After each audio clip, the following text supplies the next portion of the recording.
Welcome to Speak of the Devils, the premier podcast for Sun Devil football. I'm Brad Denny with 3TV. And I'm Joe Healy with DevilsDigest.com. Joe, what a time to be alive. The Sun Devils took care of business yet again, part of just a banner Saturday for Sun Devil sports in general. And here we are, just a couple days out from Thanksgiving, and man, Sun Devil fans have a hell of a lot to be thankful for. Is this real life? I still am not certain. It is possible that I went through the pearly gates a little bit earlier than maybe that I thought my life would turn out, and this is just heaven. I don't know. At least for the time being, it's a really, really good place to be. One of the wildest finishes you'll ever see in a college football game transpired in Tempe, but the Devils survived. Survived is the way to describe what happened against BYU, but a win is most definitely a win, and so ASU is now a top 20 or top 15 team, depending on which poll service that you're working with. And ASU may or may not control its own fate. We'll figure that out. My goodness, the breakdowns are confusing, to say the very least. But as you mentioned, Brad, it's Territorial Cup game week. It is rivalry week. It is time for ASU to exercise the demons of that tail whipping from last year in Tempe. Heading down to Tucson with so much on the line. I'd argue that this is the biggest Territorial Cup game, perhaps since 1996, if you take into consideration what's on the line. So obviously, we're going to be telling you all about it with a great guest list joining us today. Yeah, we're going to go behind Wildcat lines with longtime friend of the show, Adam Green. But, we'll also be talking to Ben Coleman, ASU's offensive lineman, who made a pretty notable announcement yesterday afternoon that we'll certainly dive deep into. We'll talk to one of the ASU's defensive stars and team leader, Xavion Alford, is going to be back on the show, bringing his perspective. And, man, we couldn't have a week this big without bringing in one of the heavy hitters. Old friend Jordan Simone is going to join us on the program, chop it up about his thoughts on the rivalry and the direction of this program, the stark turnaround that's been happening under Kenny Dillingham. And Sun Devil football could be in the express lane to the Big 12 championship game after this weekend, if you can believe that. And you got to get in the express lane in style when you're driving your new vehicle from Jones Auto Group. That's what's going to happen here this holiday season. As you know by now, that's got to be the only call you make when you're in the market for a new vehicle. Jones Auto Group has been servicing the state of Arizona and the Sun Devil community for more than 50 years with multiple locations across the state. It is a fact. Jones Auto Group was the original provider of vehicles to Sun Devil student athletes for NIL purposes, and it is your support that enables them to continue to do that year after year. In addition to their unwavering support of Sun Devil athletics, Jones Auto Group offers unique tax advantages due to their dealership locations that can potentially save you some big-time money. You ask me, it just does not get any better than that when you're shopping for a new vehicle. I know it can be a daunting process. You want to work with somebody you can trust. You want to work with a Sun Devil just like yourself, someone who can potentially set you up for some big savings along the way. So here's what you do. Contact Parker Jones, not just the owner and GM, but a third-generation Arizona State alum just like you, a diehard Sun Devil fan. Take down his cell phone number. He wants to hear from you. Shoot him a text. Give him a holler if you're in the market for a new ride. 602-881-8998. Again, 602-881-8998. You can browse their inventory of new and pre-owned vehicles at jonesautocenters.com. Jones Auto Group, Arizona's best since 1970. All right, let's dive into the news before we tackle everything on this very full Thanksgiving week plate. First and foremost, Joe, the rankings. ASU's moving on up in both polls after their big win over previously number 14 BYU. In the AP, up from number 21 to 14, 7 spots. It's a pretty good move. Probably the poll that now at this time of year matters a little bit more. Not quite as of a jump, but still significant in its own right. Up 5 spots to number 16 in the freshly released college football playoff rankings. That's best in the conference. Iowa State, number 18. BYU, 19. Kansas State, back in the rankings after a week off. Good for ASU with a ranked win. 24, and bringing up the rear at 25, Coach Prime in Colorado. Yeah, so I know obviously a lot of fans are probably not thrilled with that because it technically is a worse ranking than what ASU has in the AP poll. But obviously, it's far too early to get too nervous about that sort of thing. If you take care of business this Saturday, and if any stars align that need to align, again, still very confused, quite frankly, about this conference championship game picture, and if ASU just gets in on its own right or not. But if you work the things out, ASU is going to be in the spot that it needs to be in. So again, not something to necessarily get worked up about right now.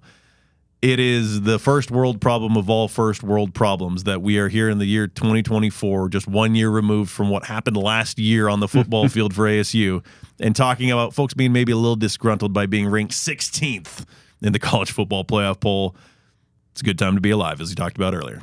We were just hoping that maybe if things fell right, they could get to the Gronk Bowl, but now here we are. Yeah, just saying they should be higher in the top 20 of the late November Thanksgiving week playoff poll. But as you mentioned, for ASU, it breaks down, win the next two, you're in. That is really kind of just basically cutting through all the clutter. And as you mentioned, there are a lot of scenarios. We might dive into that a little bit. 9 Big 12 teams are still alive, but for ASU, the path is pretty clear in terms of getting a win. And then, I believe there's one scenario where they win and don't get in, and that's where 6 different other games have to go a certain way, including a Houston upset over BYU. Well, that's first and foremost, which I don't see happening. But right. Things are looking good. So yeah, just win, baby. In the immortal words of Al Davis. One of the big reasons ASU is moving on up is that clutch interception by Javen Robinson. That performance, as long as a couple 6 tackles and a couple of other passes defended, earned him Big 12 Defensive Player of the Week, the 11th Sun Devil so far to take home Big 12 Player of the Week honors. And it was a rough game in the second half for ASU's pass defense, but all's well that ends well. That interception, I mean, my goodness, if you look at that on the magnitude of a play and how significant and crucially important it is, that may stack up against just about any of them in the last, this century, really. I know I'm using a lot of superlatives, but the reality of the situation is, ASU hasn't won a conference championship since 1996. Haven't been in a conference championship game since 2013, and 2007 finished second in a conference that didn't have a championship game. So you only have a handful of opportunities, per decade, it seems like, where ASU is in conference title contention, much less in the conversation for a national title, thanks to this year's college football playoff format. So that sort of play, because I'm probably not alone, and I felt that it was just a foregone conclusion. ASU was not stopping BYU's offense in the second half, and it needed a turnover in order to keep that game in the hands of the Devils, and that's exactly what happened. Obviously, there was a lot of chaos from that point forward. It seemed like things were going to be on easy street after that pick. Wasn't meant to be quite yet, but again, all's well that ends well. Yeah, we'll dive into that a little bit later on in our game review. Territorial Cup kickoff, if you haven't heard already, because it was a 6-day selection. If you're getting your news here, thank you. 1:30 p.m. Day football in Tucson, TV on Fox. There you go. It's a day later than usual, but to me, this has always been, a Black Friday day game. That is just when I think of the Territorial Cup game, that's what I think of.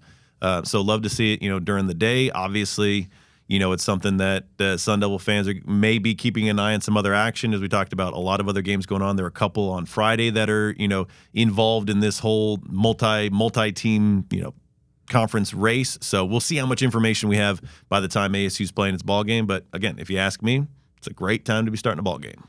So the good news for ASU did not just happen on the field on Saturday in the here and now. They also got some future good news with a commitment in the 2026 class, a big one, literally. Offensive lineman Cortavius Tissaby, 6'7", 308-pounder from Dallas, Texas, continuing the Texas to Tempe pipeline.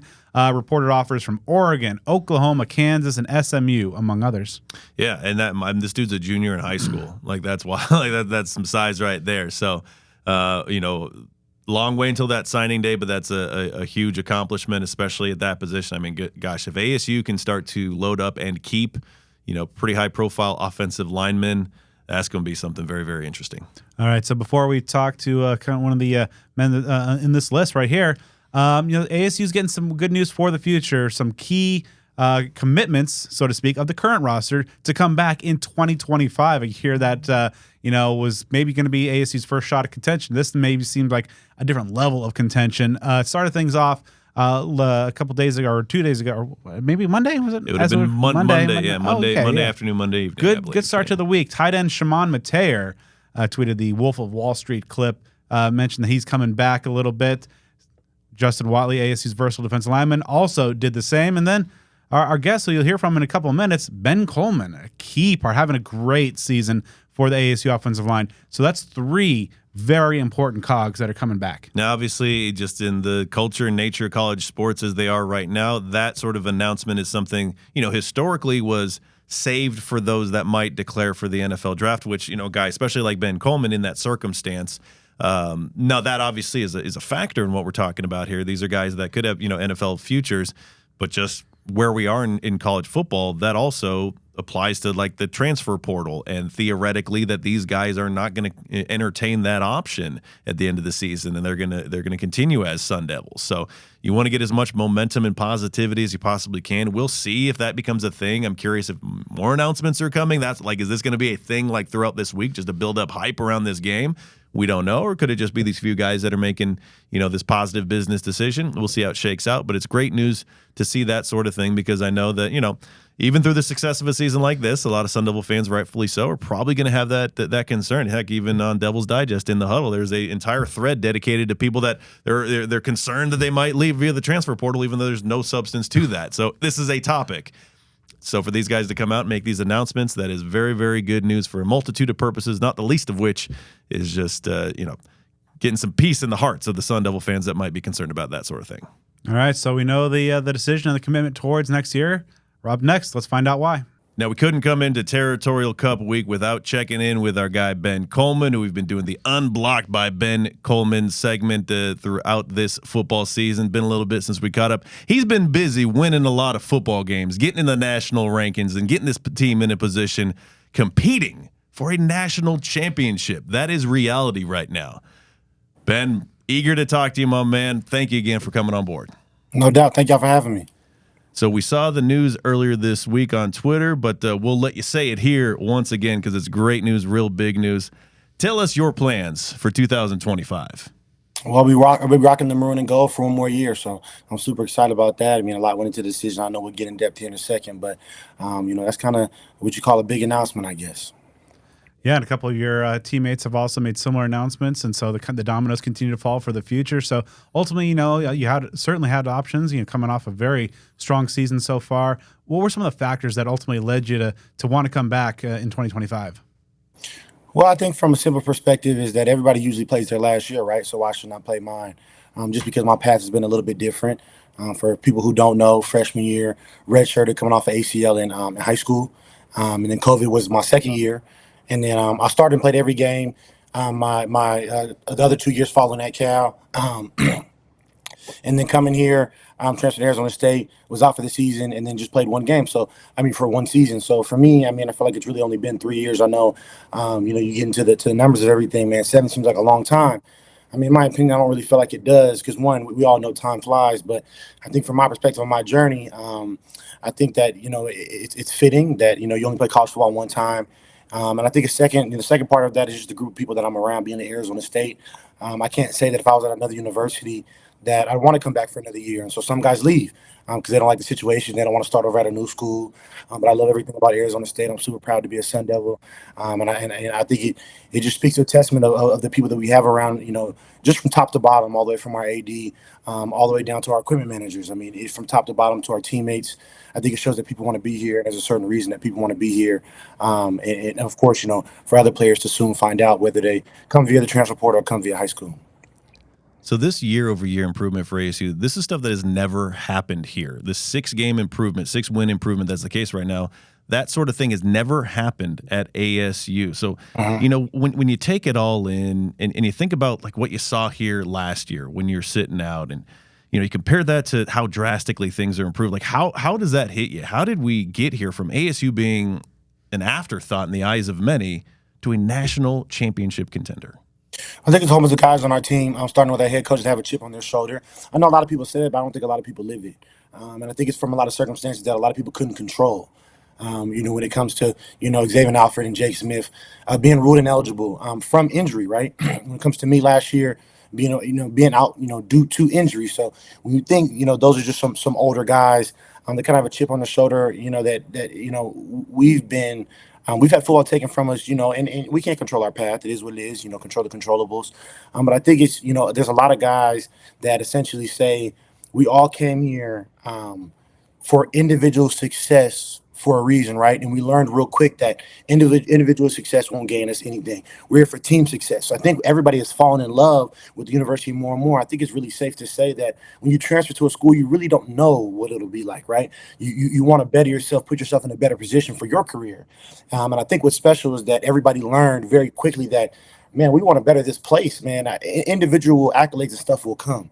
But I think from a team perspective, we've learned that it's really cool. It's a whole bunch of guys who didn't start here at Arizona State. I know some freshmen now, but besides some Trent Bourgues or Coop, but a whole bunch of guys that didn't start at Arizona State, whether they have ties to it or not, and said, why not write our own history?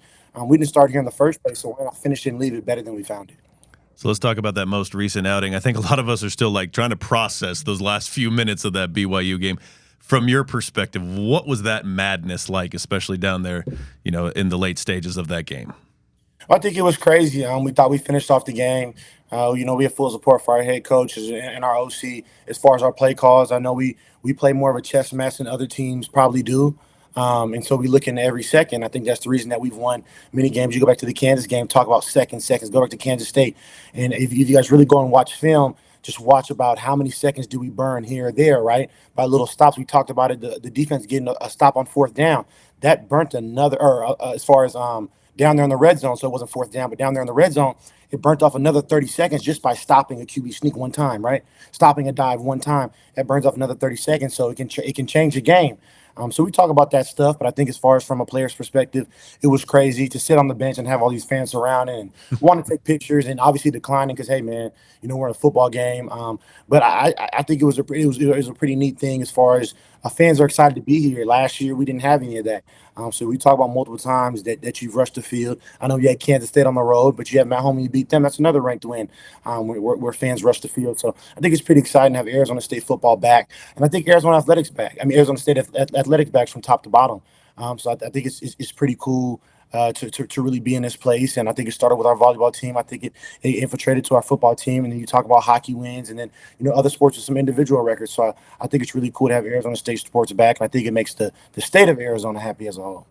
All right, so looking at these last two games, obviously huge wins against ranked teams, ranked conference opponents, but, kind of the similar script in a lot of ways, a very strong first half, and then kind of, things are a little bit more of a struggle in that second half.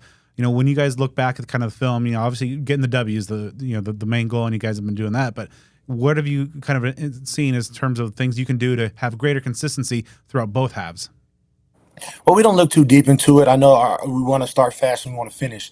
We've been starting fast. In other games, we didn't start fast and we finished. So I think it's football. I think my dad always tell me, style makes fights as far as matchups come. I think the reality is we are comfortable where we're at as far as rather than comfortable, I would say confident in what we need to do, and we're confident in starting fast. But we know we have to finish better, and I know it's more from a fan perspective. You want to finish better, but we want to finish better too. When you hop on somebody 21-0, you've essentially exposed something right throughout the game where we cannot stop. So how do we stop the leakage? So we understand that, hey, when we go into halftime, these teams are going to make adjustments. Kansas State made an adjustment, and BYU made an adjustment. I think the reality is that we do wholeheartedly feel that in that first drive or those first two drives, when it comes to a fumble at Kansas State, that's really close to being 28-0. When it comes to, once again, getting stopped on fourth down, that really is close to being 28-0 because we felt like we were moving the ball at a pretty rapid rate. So I think the reality is everybody has to take accountability. We do want to finish from top to bottom, but I think our ability to start fast has put a lead so far that it's hard, right? If another team makes one more mistake or gives it one more touchdown, it kind of seems like the game is over as far as time-wise. So if we're not going to score, the one thing that we want to do is make sure we take a big chunk of time off the clock, especially while moving the ball, so we can give our defense at least good field position if we're not going to get the job done like we expect it to do. Now, obviously, this year's team is much more talented and probably deeper than last year. Of course, getting guys like you and Xavion Alford back in the lineup, some newcomers like Sam, of course. But overall, how much of this year's overall success do you attribute to perhaps, not talent-based, but just maybe the things that are those intangibles around the team culture? I think it is. We talk about lifers. You talk about the L, little things. You talk about the I, intensity. You talk about the F, family, E, education, R, response, S, success. And you can ask anybody on the team what does lifers mean, right? smart, tough to ball the team. Those are all things that has been instilled in us when we're running sprints, when we're doing PRP workouts, in the summer in the heat. So all that stuff now is just is a core memory for us, and I think that it shows, right? When you really talk about, are you really playing smart? Are you focused on the ball? When you talk about turnover battle, the team, so tough. I mean, all those things, and then I think it's really more about from a day-to-day perspective, from our head coach all the way to our position coaches. I think our position coaches are life coaches. Once again, I think a lot of people say that about specific coaches, but does your coach really live that? Does your coach really hold you to a high standard? From offensive line, we hold ourselves to a high standard. To the quarterback room, Coach Arell holds them to a high standard. Hines Ward in the wide receiver room, it's a high standard. We're not focused on winning. And then Coach Iguano, I think that speaks for itself. It's a high standard, right? If you want to rush for 1,000 yards, nothing is by accident. The offensive line isn't by accident. Coach Iguano has had good backs over and over. And then when you go defensive, there's high standards. So I think that's something that starts in the offseason, and I think that leaks into the season. So by now, everybody's wired in, especially when you come down the stretch, when you talk about big games in November. So I just think that it's been a full calendar year's worth of instilling these things as far as culture. And that's what taking us, because we never panic. My dad used to always tell me, hey, they get, now they get paid too. But before, hey, man, they're on scholarship too. Those guys will make plays, but we never panic. We stay together. And I think that's one thing from an offensive perspective that I can speak of from 100% being a part of is that we stay together. And we hold ourselves to a high standard when we're up and we don't make a play, man, we're frustrated. We're pissed off. In the game, we're pissed off. We don't make a play. We're pissed off. And I can't speak that everybody in the country is really like that. And I'm sure there's a whole bunch of guys that hold themselves to a high standard as well. But I think it's hard to have each and every group clicking on all cylinders like that. So when you were at Cal, you played against the University of Arizona, and if my research is right, you were named Pac-12 Offensive Lineman of the Week for what you did against the Wildcats. As a lot of fans know by now, Sun Devil fans know by now, you've come from a Sun Devil family even before you attended Arizona State. So when you were at Cal, did you view Arizona in a different way? Did that have a rivalry feel? Anything from your family experience, or was it just kind of another ballgame at that point? I think it's on the ball game, but something about those guys that just have color red in it. I don't know if it's just the way I kind of ended up. So, being at Cal, being a Cal grad and having Stanford, can't stand them. My stomach rumbles when I talk about them. I'm really focused on my season, but of course they got the job done. And then playing Arizona, obviously, when I grew up, I heard about Arizona. I never wanted to go to Arizona. I heard my sister was possibly going to go to Arizona and she ended up going to USC instead. Really not my cup of tea either, but maybe it's the red. I don't know. Maybe I have someone red that I don't know about. Maybe I should seek therapy about it. But I think as far as the school down south, I think it's a rivalry that we've had to educate ourselves on, because like I said, Arizona kids, a lot of people on our team aren't Arizona kids. Arizona kids understand. A lot of people that aren't from Arizona, they don't understand. So I think it's a big thing also this week is that we're going to educate ourselves in this new era of transfer portal of what this really means. Not that it won't immediately mean something to you, but it means something to so many people. So essentially you adopt that, you absorb that. They're like, oh, I understand the importance of this rivalry. So I think me personally, when I played Arizona, we went and got the win. We ran big time, had a big time back. Jaden Ott, my guy, and it kind of worked out in our favor of him getting awards and me getting an award as well, playing tackle and going on a lot of pulls. So I think anytime you can establish the run game, when we had that, we opened up early. I think second or third play hit him for like a 50-plus touchdown. So anytime you can do that, I think it gives you a lot of confidence early on in the game that, man, we can run the ball. So that means we can set up a lot of different things. So last year's Territorial Cup game, obviously a bad day for the folks in maroon and gold. What was it like observing that, and how did that game and that outcome fuel you and the team for when the game comes around this year? I think we took a full accountability of what it was. Once again, we educated the guys that were newcomers of what it was, because they also came from other schools with big time rivalries. And I'm sure they've won or lost those games as well, big time or maybe close games, right? So I think it left a sour taste in the mouth. I think it has to, right? They knew we were a depleted team at the time. Not that that's an excuse. You got to take a full accountability. But a depleted team at the time, they really tried to pour it on us. And I think for them, I don't know if you go and ask them, I don't know if it really felt like too much of a rivalry game, right? I know they were highly favored in the game. Everybody knew our situation. So I don't know if they really felt the energy of a rivalry game. So now that things have switched, We'll see. We'll see how it pans out. I think ultimately, we have respect for our opponents no matter who we play. We treat it like another game. But I think there's a part of it that you have to understand that it's not just another game for this state. It's a rivalry game, right? So you approach it that way. But I think from a mental aspect, you understand that this is a game of football. You have to execute. We'll leave the emotions out of it. I know it's a big time game where emotions fly. But I think from an offensive line perspective, we always wear that hard hat mentality. And just go to work. So I think, we'll leave the emotions out of it. We'll let our actions talk. And we look forward, and we hope it's a good matchup. Anytime you get a rivalry game, you hope it's a good game, and we expect to come out on top. And I'm sure they expect to come out on top as well. All right, so you talked about a little bit a moment ago, and just in terms of a lot of guys that are maybe unfamiliar with this rivalry. Kenny Dillingham on Monday talked about just kind of the efforts that he's doing from a coaching perspective to kind of get everybody on the same page in terms of what this game means. So how have you seen kind of this team absorb, just the meaning of this game, as you mentioned, to not just, to the ASU fan base, but to the state as a whole? I think this year is probably different than many other years as far as maybe of what they've been through and what we've been through. And what the fan base has been through with previous teams is that we're playing for this state, and there's a lot more to play for as well. But I think the reality is we look forward to this week. We stay focused on this week, but I think all the guys have absorbed and understand. I think it's less about in person, but an urgency. There's an urgency to get this job done. It means a lot to a lot of people who, when you were not here, they were fans and they were going to these games. When you're gone, they will still go to these games, support Arizona State.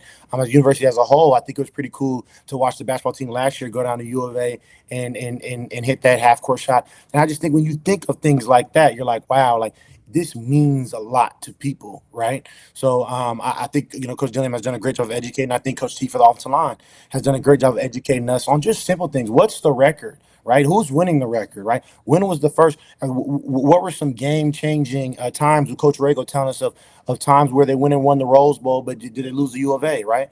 Or vice versa, right? You go to you beat U of A, but then you're disappointed at the end of the season, right? So I think it's a mix of, you have to understand where there's been times where U of A has been good and ASU is spoiled, and then vice versa, where Arizona State has been really good and U of A has played spoilers. So I think it's important for guys to understand the urgency that you have to play with. Not to play with emotion, play with actions, and then essentially use preparation as your foundation to go out there and execute. So of course you guys are riding high, and you have some big things ahead to play for. They're struggling. They've had a very disappointing year, but they're of course looking to play spoiler and derail you guys. So how do the team leaders, you're among that group, how do you make sure that maybe no one is overlooking, what a Wildcat team that has gone through some rough times? I think understanding, putting yourself in their shoes, right? What do they have to lose? Nothing, right? One animal is a dangerous animal. What did they have to lose? Literally, absolutely nothing. Like for them, there's only one thing to play for. When I was at Cal playing Stanford, a lot of times it was that situation. If we weren't making a bowl game, we were in that situation. We were both in that situation. Two universities not performing well on the football field, and the only thing that you have left is this rivalry game. That's the only thing you care about, right? So I think having guys understand is that, like, the team that you see on film, if you see a guy that you don't feel like performed very well, you see a guy make a mistake, understand that it might be a different guy on Saturday. He might have a little bit more juice on Saturday. This might be his last time playing college football or his last time playing for that university. So expect a different type of fire. Err on the side of caution that these guys are going to come out firing. And we fully expect them to come on fire. And we fully expect that this will be their hardest week of practice as far as mental preparation, because we know how the physical preparation kind of tones down around this time, right, as the season goes on, to preserve bodies, really around the country. So I think to understand that the mental preparation for them, they'll be fully dialed in. I expect them to watch a whole bunch of film. I expect them to come off fire. I expect them to play with a lot of emotions to understand it. Like, hey, I want them to let you know from this first play, we have nothing to lose, but we expect to come off fast and do the exact same. So with everything that's at stake here for ASU, this is really one of the most important Territorial Cup matchups in a very long time. So tell us, here we are recording Tuesday night, what is your mindset like right now, and what do you think it's going to be like, I don't know, maybe about noon or so on Saturday afternoon when we're getting close to kickoff? I think the one thing that's good about our team is that we're always looking for the next. I think there's a little bit of greed, right? And which is kind of good for some football teams. Anytime we've won, we've gone on this little streak that we have of winning football games. It's always what is next? What is the team? What is next? And I think that's a big part of the offensive line. I think especially our quarterback as well. So when you have your quarterback and O-line tapped in together like that, it's really important, right? So I think the reality is that we expect to win. We expect to come out fast and take care of business. But as soon as that game ends, the reality is, hey, this game's over. We took care of business. Now, what's the next step? So I think it's really more about focusing on this week. Our preparation for this week is we treat everything like a playoff game now. We tried everything like a playoff game last year. We treat it like, hey, man, if you lose this game, we're going to go home. That's how we felt at Kansas State. That's how we felt last week, Bill. If you win this game, you're going home. This season is over. So I think it's really important that guys understand the urgency. I believe they do. I know on the office line we do. I know our preparation has an all-time high. And I feel like we've learned ourselves as a team of who we are and what we're capable of. So, yes, it's nice to have the notoriety, right? You have to acknowledge that, man, you're having a good season. But the reality is, do you want to have a good season? Do you want to have a great season? It's hard to get in this position without injuries. It's hard to get in this position without all these different things popping up. So when you have the opportunity to strike when it's hot, a lot of things go into having a good record, right? And I think it's all little things. And, like you talk about, the right people have to lose games and the right team has to win games at the right moment for these things to happen, especially in November. So I think we look forward to it. And I think, when it comes to, Saturday, I think everybody's going to be wondering, okay, is the film up? What are we doing? We have offensive line rule. We kind of joke around. If we get a bigger win, we have like 2 hours to celebrate, right? You say 1 hour to celebrate, we're done, man. You go out and celebrate, you see your family, you go get something to eat. Okay, cool. You wake up, we're already there on Sunday, ready to go back to work. So if we get a big win, maybe 2 hours. So we'll see. Maybe we'll get 2 hours, right? Maybe we'll just get the bus ride home right in the middle of an hour and 30 minutes. But I know from the older guy perspective, everybody knows that it's really just next man up mentality, next team up mentality. So that's the number one thing we're going to be searched on is we expect to come out and win, and then when that happens, we'll come out and we'll have our eyes set on wherever we're playing next. So last question for you here, obviously not asking for like a score prediction or any of that sort of thing, but what can ASU fans expect to see out of the Sun Devils down in Tucson this Saturday? We expect to play our best game. I think every week we expect to play our best game. I think we really don't care what the score is. I think we signed up for a bar fight, and we hope that's what it is. You always want to play a competitive team, and you want to have fun while doing it, right? Those are the best wins. Wins like last week, wins at Kansas State were the best wins. I know when you start off with a blowout, fans don't care if it's a blowout. Hey, I don't care. I hope you guys beat them by 70, right? But I think the reality is that we expect to win. We expect adversity at any point in the game, and then on top of that, I don't think we really care what the score is at the end of the day because, like I said, when you get to these late games, I keep telling these guys, man, it's not about what you're grading. It's not about. It's really just about coaching points. It's not about the score. Right at this point in time, you have to win each and every game, no matter how that ends up. Is it going to be defense to make a game? Is it going to be offense? Is it going to be our complete game, our best game? Are they going to put together an offensive game or a defensive game that may be their best game? Right? Expect the unexpected from top to bottom. So we look forward to it. I think it's a great rivalry. I think we're fortunate enough to play in it. You're fortunate enough to play on the road because that's special as well. You play at home, that's one thing. You play on the road, that's another thing. So road wins are sweet, and we look forward to getting one. Well, Ben, congratulations. Sun Devil Nation's real fired up, of course, for you to be coming back next year. All the best to you and your family this Thanksgiving, but leave a little room because Saturday is going to be time for you to really eat down there in Tucson. No doubt. All right, my friend. Until next time. Go Devils. And now, before we jump into recap that huge victory over BYU, if you want to be in the know for Sun Devil Athletics, obviously you got to tune into what we're doing here. That's step one. But you also got to be a subscriber to DevilsDigest.com on the Rivals Network. It is well worth the price of admission. The holidays are coming up. What better gift for the Sun Devil in your life than a subscription to DevilsDigest.com? Of course, it gives you, again, access to premium content across the Rivals Network if you want to learn about other teams, the recruiting scene that's going on in basketball and football. Obviously, on Devils Digest itself, you get an incredible wealth of coverage, not only Sun Devil football, but Sun Devil basketball, baseball, other sports as well. An incredible amount of content you simply cannot find elsewhere. Also, an incredible community of discussions on the huddle there on the message board of DevilsDigest.com. So can't encourage that you do it enough. If you haven't done it already, bring out your phone, get on DevilsDigest.com, punch in that website, become a subscriber. Trust me, if you're Sun Devil, you will not regret it. All right, Joe. Kenny Dillingham summed it up best after ASU pulled off the 28-23 victory over number 14 BYU. We win close games and we love drama.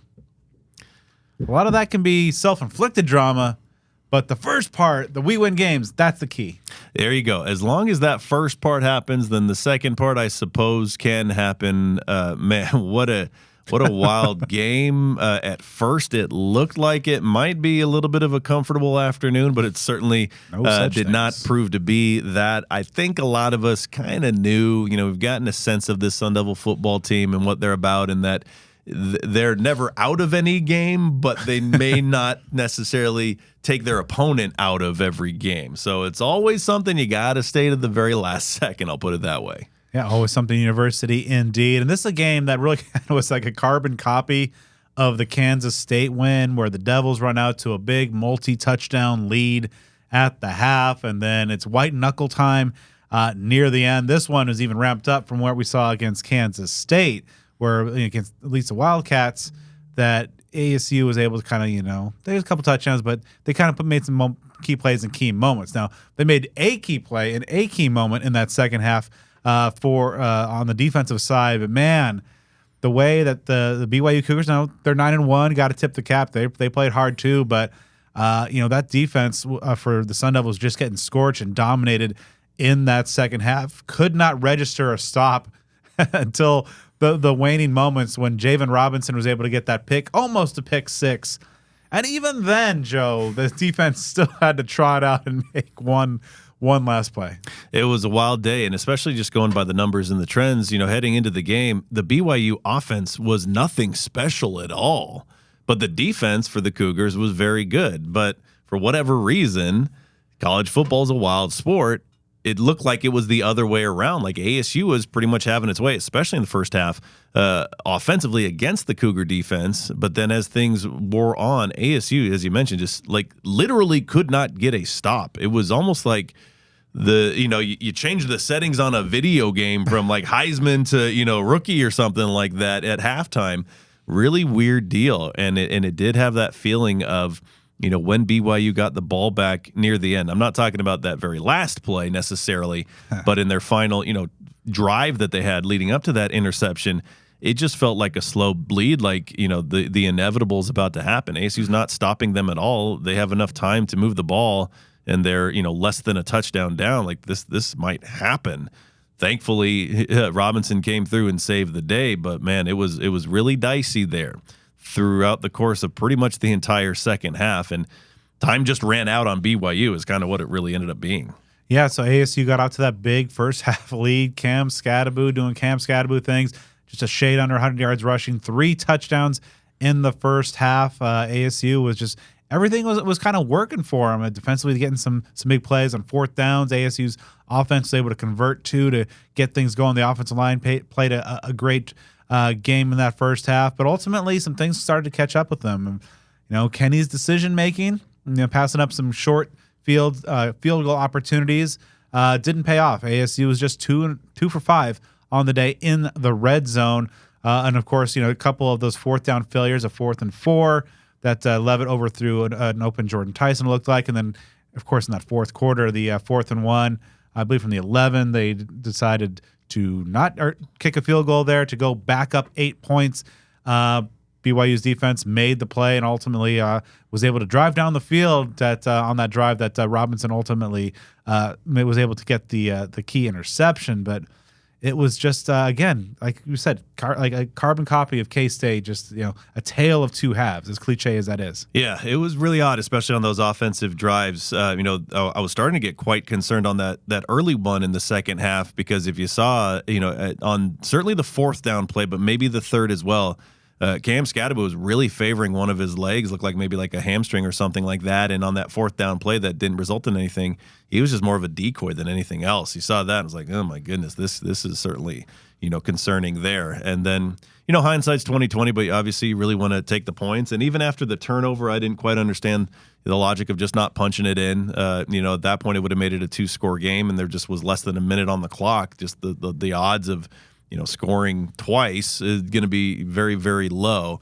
So, again, there were decisions that the average fan and an everyday guy like myself look at and really, really question. We saw a repeat of the Texas State game in terms of, trying to milk the clock and coming just shy of doing so. And, allowing some major drama to take place. But in the end, ASU prevailed. And in a season like this, especially at this point in the season, you take the wins however you can get them, because survival is what can get you to the next level. Yeah, just win games. Again, like as Kenny said, you win, and even in a dramatic fashion, you still win. Should give some shout outs. Xavier Guillory on senior day had a nice 61-yard touchdown on a catch and run that really was coming right after BYU had a touchdown and helped to kind of stem the momentum there. Jordan Tyson continues to level up into absolute beast mode. 9 catches for 125 yards. Sam Levitt, had an interception where she threw a ball literally off a defender's helmet that bounced in the air. He's still continuing to play mostly clean football.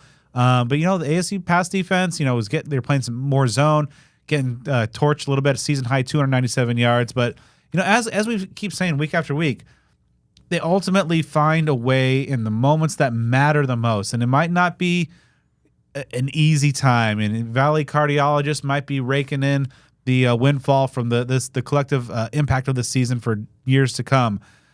But ASU's getting the job done, finding a way, and as we keep talking about, so many games that this ASU teams of prior years would lose in the same situation. But I think this is just another sign of a culture win, of the resiliency. And now sometimes maybe that is also a lucky bounce or two in your way, but ultimately they did just enough in those moments. And whether it is getting having to hold some white knuckle moments to hold on, at least they're also having the part where they have a big lead that can be chipped away at. Yeah, it's a first world problem, but we are in that part of the year where it's like survive and advance, and it was a little bit of an elimination Saturday. I mean, all the stars aligned, maybe with maybe one exception, that ASU needed to, in terms of having Colorado lose, having Arizona lose, so that bowl eligibility is not a possibility for them to achieve in this upcoming game. So for ASU to do its part and have a positive day when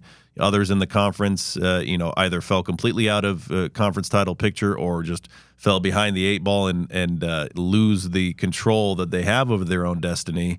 For ASU to be in the spot that it's in, you really can't complain. Again, another first world problem is if we're talking about, well, what if ASU's in the Big 12 championship game or the college football playoff and they don't and execute as well in the second half? That's one of those bridges we'll cross when we get to. But again, that's a very first world problem to be having this time of the year. Yeah, so ASU improves to 9-2 on the season, 6-2 in conference play, and as you mentioned, they're very much in the thick of the Big 12 title game hunt, a potential bid to the college football playoff. This is, I have to keep saying, it's like this is 2024, not like 2026. This isn't like year 3 or 4 of the rebuild. So I know a lot of fans are kind of a little disappointed by the number 16 ranking in the playoff poll, but man, it's just you take care of business and you keep finding ways to win, dramatic or otherwise. This special season is going to keep on rolling for some time to come. All right, so before we talk to one of the key figures in ASU's very special season, let's talk about Home Field Apparel. Now, they are... Oh, shit. I have a new offer code that they want. They're like, don't use your specific one. It's like a Black Friday... I think, for the next 2 shows or something. Okay. What the fuck is his name? Josh. There we go. Yep, okay.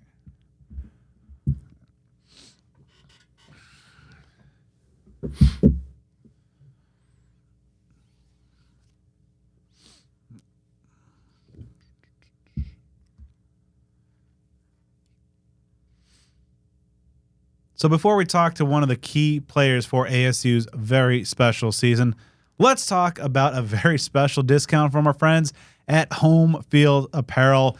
They are having their Black Friday sale going on now. They're doing a little bit early. No wait, no lines you got to cut through. You can go to homefieldapparel.com right now, score some amazing ASU gear. They just dropped a brand new hat.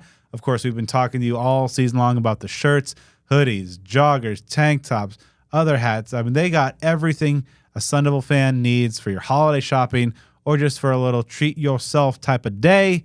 And you can get that 30% off discount at checkout at homefieldapparel.com by using offer code BFCM24. Of course, they're having that Black Friday sale. That code again, BFCM24, gets you 30% off site-wide. It's one of the biggest sales, maybe the biggest sale of the entire year. And of course, they are the premier makers of vintage collegiate apparel.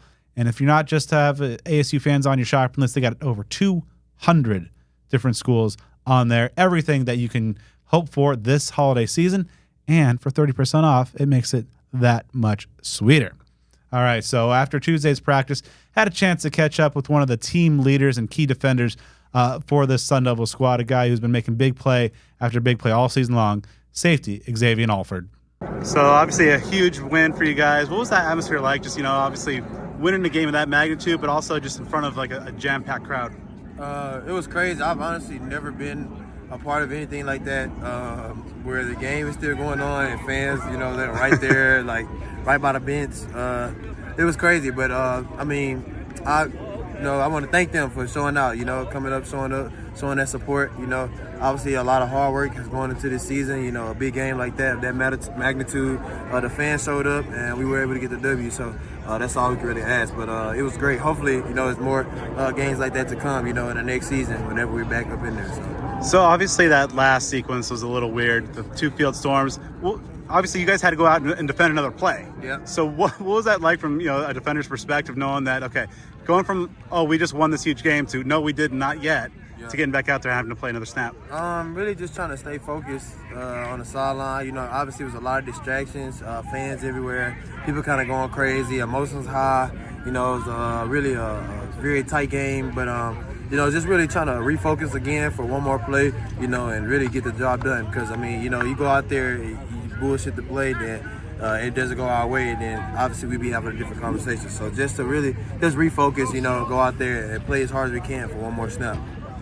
Where's the team's head at right now? Obviously you guys are up in the polls, they kind of basically control your own destiny for bigger and better things, but still have another huge game ahead to get to that spot. I would say where our feet are, I would say that we're just embracing going back to our process that we've been going back to since season started, since week 1 of Wyoming.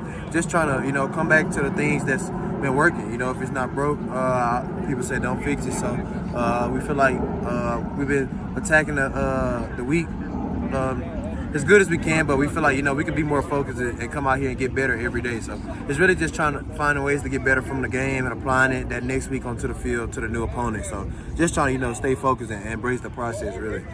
Obviously one of the best quarterback receiver combos in the country you guys are going to be facing here in a couple days. What jumps out in terms of, what they like to do and perhaps some things on defense that you could kind of limit that Fafita to T-Mac connection? They do have a great connection. They've been together for 2 years, maybe 3, been there. They both decided to stay at Arizona, so that also shows the relationship they have with each other and the connections and things like that. But they're both really good players, but we have really good players on our roster as well. Like I said, it's just really embracing the process. We believe in ourselves. We obviously know taking him out the game and getting Fafita rattled is going to be probably 2 biggest keys to winning the game. So we're just trying to focus on that, focus on our everyday process, and then Saturday when it comes, play hard, play physical, fast, and just do what we do. You guys came up with 2 more picks last week.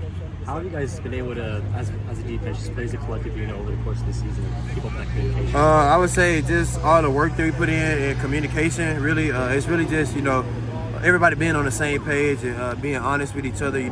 Patting each other on the back when we need to pat each other on the back, but also getting on each other when we need to step up our game. And I feel like sometimes we break down, but when we need to, we've broken down. But when we need to refocus, I feel like we have the right guys on defense to be able to do that, to not get rattled on the team. Really, it's ups and downs throughout the game, but we finish on this team. We have dudes that fight and that finish. So when you assemble that together as a team, it's pretty dangerous. So we just trying to work on our communication, staying focused within each other, knowing personnel to be successful, on each and every play. So It's obviously a very heated rivalry, and so many new faces on this roster that really maybe don't have an experience. I mean, you yourself didn't play in the game last year.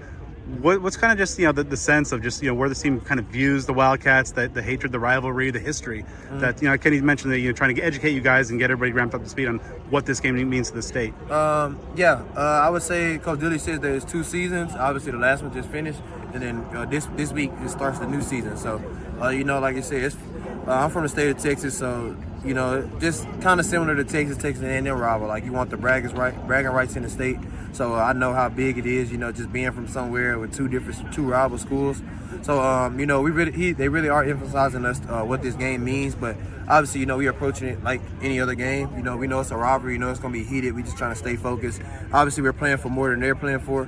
So kind of 2 different mindsets. But we're going to go in there and play our game and do what we do. Come out and try to come out with the W like we've been doing. So how do you make sure that there's no letdown? Obviously, they're having a rough go of it, but how do you make sure? Really, that's like what today is and the week is for, the process. We feel like, I tell the guys all the time, you don't just show up and win the game on Saturday. You win the game on Tuesday, on Wednesday, Thursday, Friday, prepare, all the way till the clock starts and then until the clock's finished on Saturday. So, just as long as we, prepare how we're supposed to prepare, put in the work we're supposed to, focus how we're supposed to, take care of our bodies how we're supposed to, and everything, we'll go out and do what we're supposed to, do what we're supposed to do. So everybody's focused. We obviously know this is a big game. We want the bragging rights in the state, so we're gonna go out there and play as hard as we can. Now, in a moment, we're going to go behind enemy lines with a very good friend of ours, longtime partner of the show here.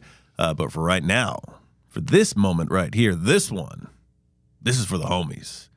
If you're looking for some fire food from a restaurant owned and operated by die-hard Sun Devils, now you got to make Burrito Express your local burrito joint. BE is a family-owned business that began in 1995 with a combination of authentic recipes, competitive prices, and a comfortable atmosphere. That all makes dining with Burrito Express a unique experience.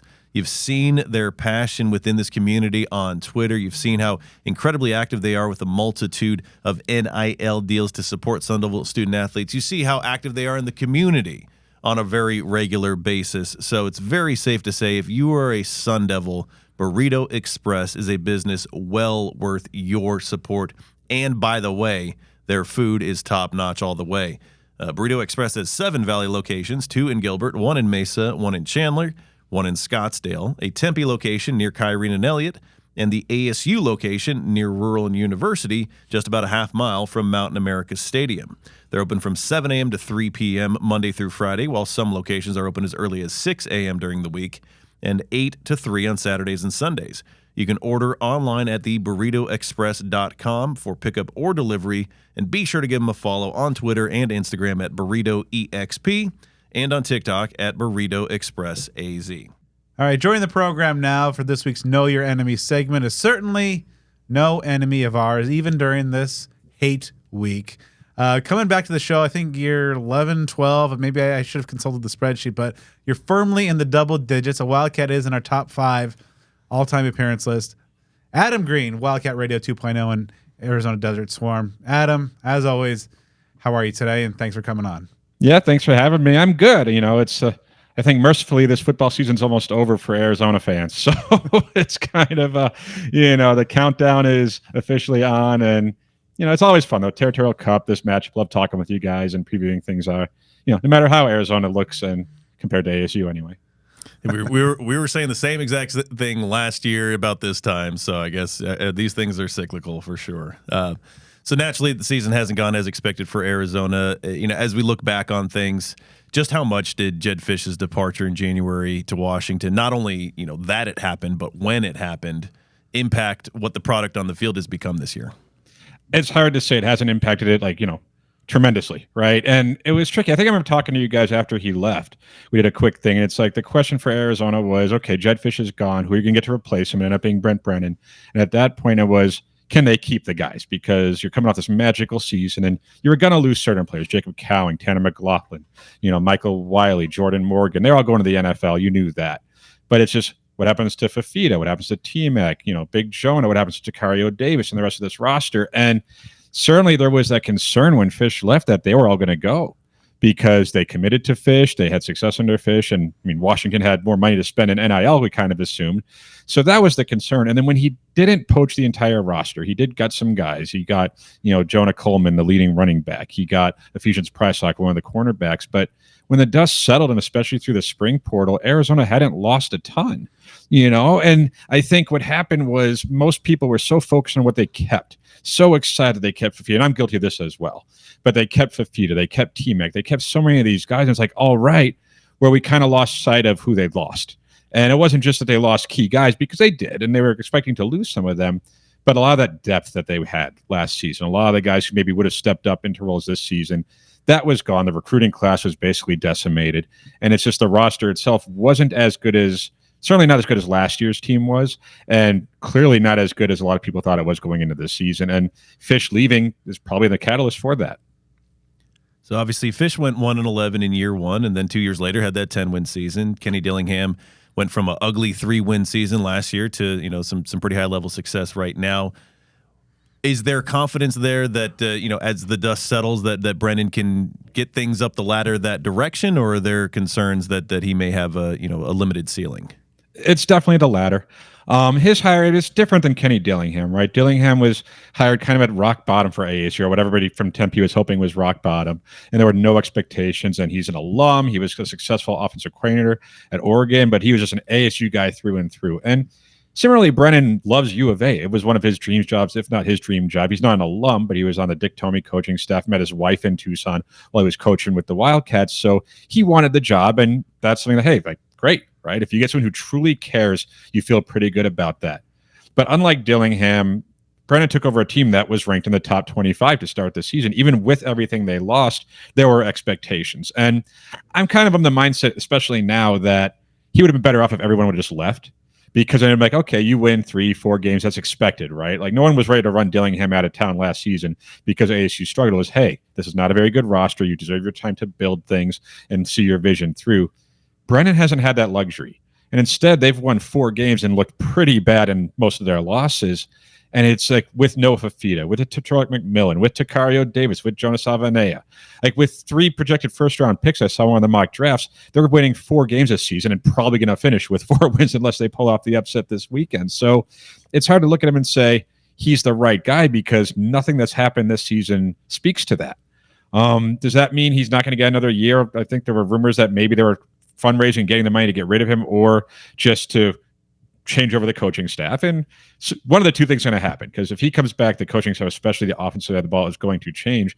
And then you hope, if you're an Arizona fan, you hope that he gets the right guys in, and that was the issue. But no matter what happens in the offseason with the staff, with Brennan, they're losing a lot of talent. Like, T-Mac is gone. He's not coming back next season. Takario Davis is gone. These guys who are NFL draft picks, they're not coming back. So the question then is, can they replenish this roster? And after a 4-win season where you didn't look good, that was the worst case scenario, because they had a pretty good recruiting class up until about a month ago. And all of a sudden, teams are starting to poach their guys. They had a couple of receivers, one 4-star receiver who decided, I think one went to, I don't remember, like one just flipped to Florida. Someone else went to like UNLV or something like that. They're losing guys, and that's what happens. The momentum that Arizona had going into the season from the previous year, even with the coaching change, is gone. It's replaced by, like, do these coaches know what they're doing? So, you root for Brent Brennan. He really wanted the job, and he had some decent success at San Jose State. He was the right guy at the right time for the job. But, this season has gone absolutely just the opposite of what it needed to be. If they would have won 7 games this season, 8 games, it would have been like, okay, cool. You took a step back, but that was expected. The fact that they've gone from the Alamo Bowl, top 25, to out of bowl contention with, multiple 2-3 score losses, it doesn't inspire confidence. So, if you're Brennan, obviously winning this last game would go a long way towards making people feel pretty good about things. It wouldn't change the fact that the season was a train wreck. But right now, as things stand, I don't think there's a lot of confidence, at least in the fan base, that Brent Brennan is the guy. But, of course, fans don't make all the decisions. So if he gets another year, he gets another year, and it's up to him to change that coaching staff, hire the right guys, and then recruit his tail off, as he likes to say, and try to rebuild this roster. You touched on it a moment ago, just, some unhappy folks down there in Tucson, just in terms of how the season's gone. And, Brennan's been in kind of the crosshairs a little bit for some of the fan angst. Realistically, how hot is his seat right now? It depends. If Arizona had money, it'd probably be scorching hot, or he would have been gone already. Because if they were the type of program that this type of season is unacceptable, then can you imagine him sticking around after multiple 3-4 touchdown losses? Like, it's hard to see that. But Arizona, their their financial troubles over the last year or so, that's pretty well documented. And it's just hard to spend the money to replace a coach, because not only do you have to fire Brennan and eat his salary, then you got to hire the next coach and pay their salary too. So does Arizona have that money? Maybe. That was one of the rumors, that the new athletic director had been able to fundraise and get that there. But that's a lot of money just to tell someone to go away.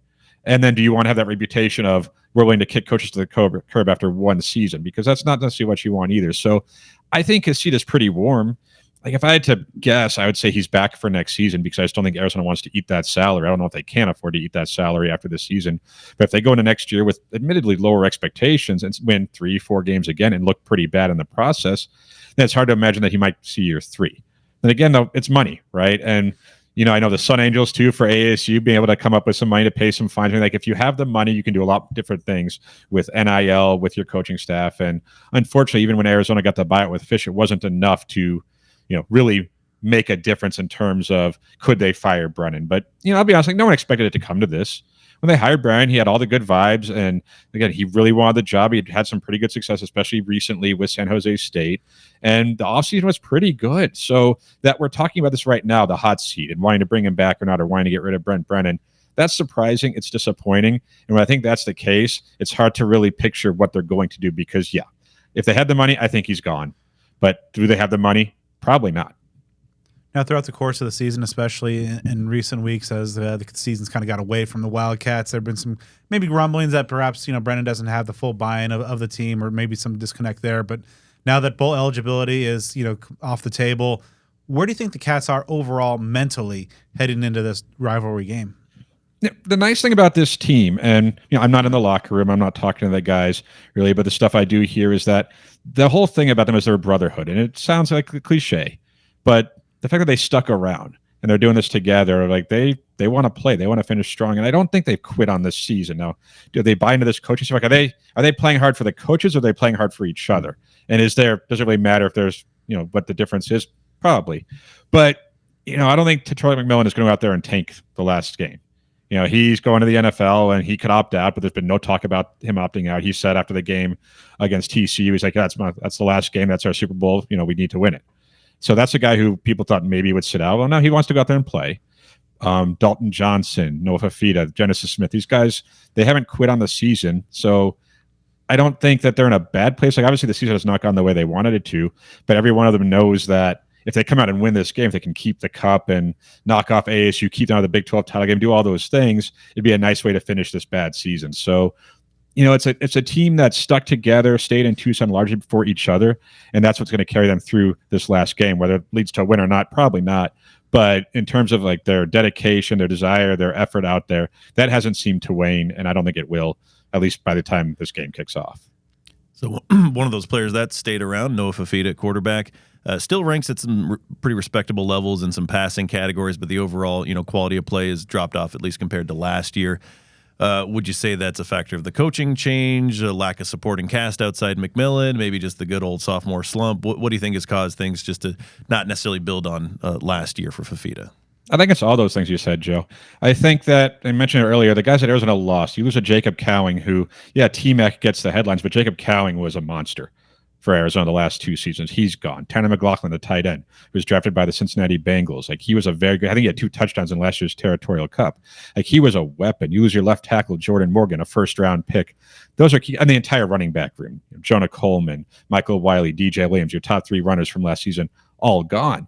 That's a lot to replace. And Arizona did not do a good job replacing that. One of the guys who was supposed to be Ja'Cory Krosky-Merritt was a transfer. He played the first game against New Mexico and then was kind of deemed ineligible, or there were eligibility questions, and he hasn't played the rest of the season. So the talent around Noah Fafita has not been as good as it was last season. At the same time, he has not taken that step forward and been the type of quarterback who can make up for that lack of talent, especially with the coaching staff, which it's hard to say the game planning, the offensive play calling has been good. I'm not one who likes to criticize play calling per se, because without knowing what players are supposed to be doing at a given time, it's like, hey, if a receiver's open and the quarterback doesn't see them, is that the play caller's fault or what's going on there? But there's been a lot of instances, especially like the TV broadcasters, and even when I've been watching, sometimes it's like they need 3 yards and they have 4 guys running deep routes. It's like, what are you doing? What happened in the middle of the field? What happened to the short routes? Like, what is the plan here? And they changed offensive coordinators after the 3rd week of the season. Dino Babers, who was an Arizona coach long back in the day under Tomey, was with Syracuse for a while. He was the offensive coordinator. He was demoted after 3 games. And Matt Atkins, who's the tight ends coach, came over with Brennan from San Jose State, took over, and hasn't really been much better. And if you ask me like what their identity is, they don't really have one offensively. They've last few weeks, they've been trying to move more to the outside of the field, some of those bubble screens and quick passes like that. But things like slants, curls, short passes, crossing routes across the middle, things that they did last season, they haven't really done this year. So I think it's a combination of Noah Fifita has not been good enough. He has not taken enough of a step forward to elevate above those types of things. But the coaching staff has done him no favors, and the lack of skill position talent, consistent skill position talent especially, hasn't helped him either. I was joking with a friend where last season, Arizona had their quarterback controversy against Jaden DeLora or Noah Fifita, and when it turned to Fifita, things took off. And last year's team needed a Fifita, needed that distributor, someone who you have all these skill position guys, all this talent, just get them the ball. You don't have to be the hero, just get them the ball. This year's team could probably use more of a DeLora skill set, someone who's a gunslinger, who's going to run with the football, just make plays because there aren't enough playmakers around Fifita this season. So, a lot of it's timing, but Fifita is a great guy. His family is a great family, and obviously he's probably the reason why T-Mac is in Tucson. So no matter what happens with Fifita, he's had a pretty good season. He's been fine, but for the early on the season, he wasn't very good. He's been better of late, but he hasn't been anything close to what we saw last season. It looked like a guy who was competing maybe for a Heisman, or at least on the periphery of that conversation as one of the elite quarterbacks in college football. He just hasn't been that guy for a variety of reasons. Now, we know that Fifita to T-Mac is an elite combination. And T-Mac's going to be getting my Blitnikoff first place vote here in a couple of days. I mean, everybody in the world knows that's the only thing they got, and he's still putting up out of this world numbers. So, obviously everybody knows that that's going to be, kind of option 1A for the Wildcat offense. What other things should the ASU defense or needs the ASU defense need to account for on Saturday? It's tough because T-Mac, they found ways to get him his, which is important, but you'd also like to think that the offense would find a way, hey, when someone like that just dominates the coverage and dictates what opposing defenses do, you should be able to spring other guys open, right? And Arizona has really struggled to do that. Chris Hunter has really emerged the last few weeks, had a couple of touchdowns against TCU last week, including one which was an amazing catch, showed great body control in the corner of the end zone. He's someone who stepped up to be their number 2 receiver, but it took until week 9 for them to figure that out, to find someone. Sam Olsen, the tight end, doesn't do much, but occasionally has a big 3rd down catch when teams forget about him. He's not necessarily a big play guy. Unfortunately, Kean Burnett, who was primed to have a breakout season, had a monster game against Utah in week 4 for Arizona. He's been hurt most of the season, so I don't expect him to play this week. No sense that he is going to. That's something that would really help them. But if Arizona, the problem is they don't have much of an identity. They do want to run the ball a bit. Quali Conley, who came over from San Jose State, had a decent season. He's a nice running back, but he's not a game-changing running back. He's not someone who you can really lean on for 15, 20, 25 carries for your offense.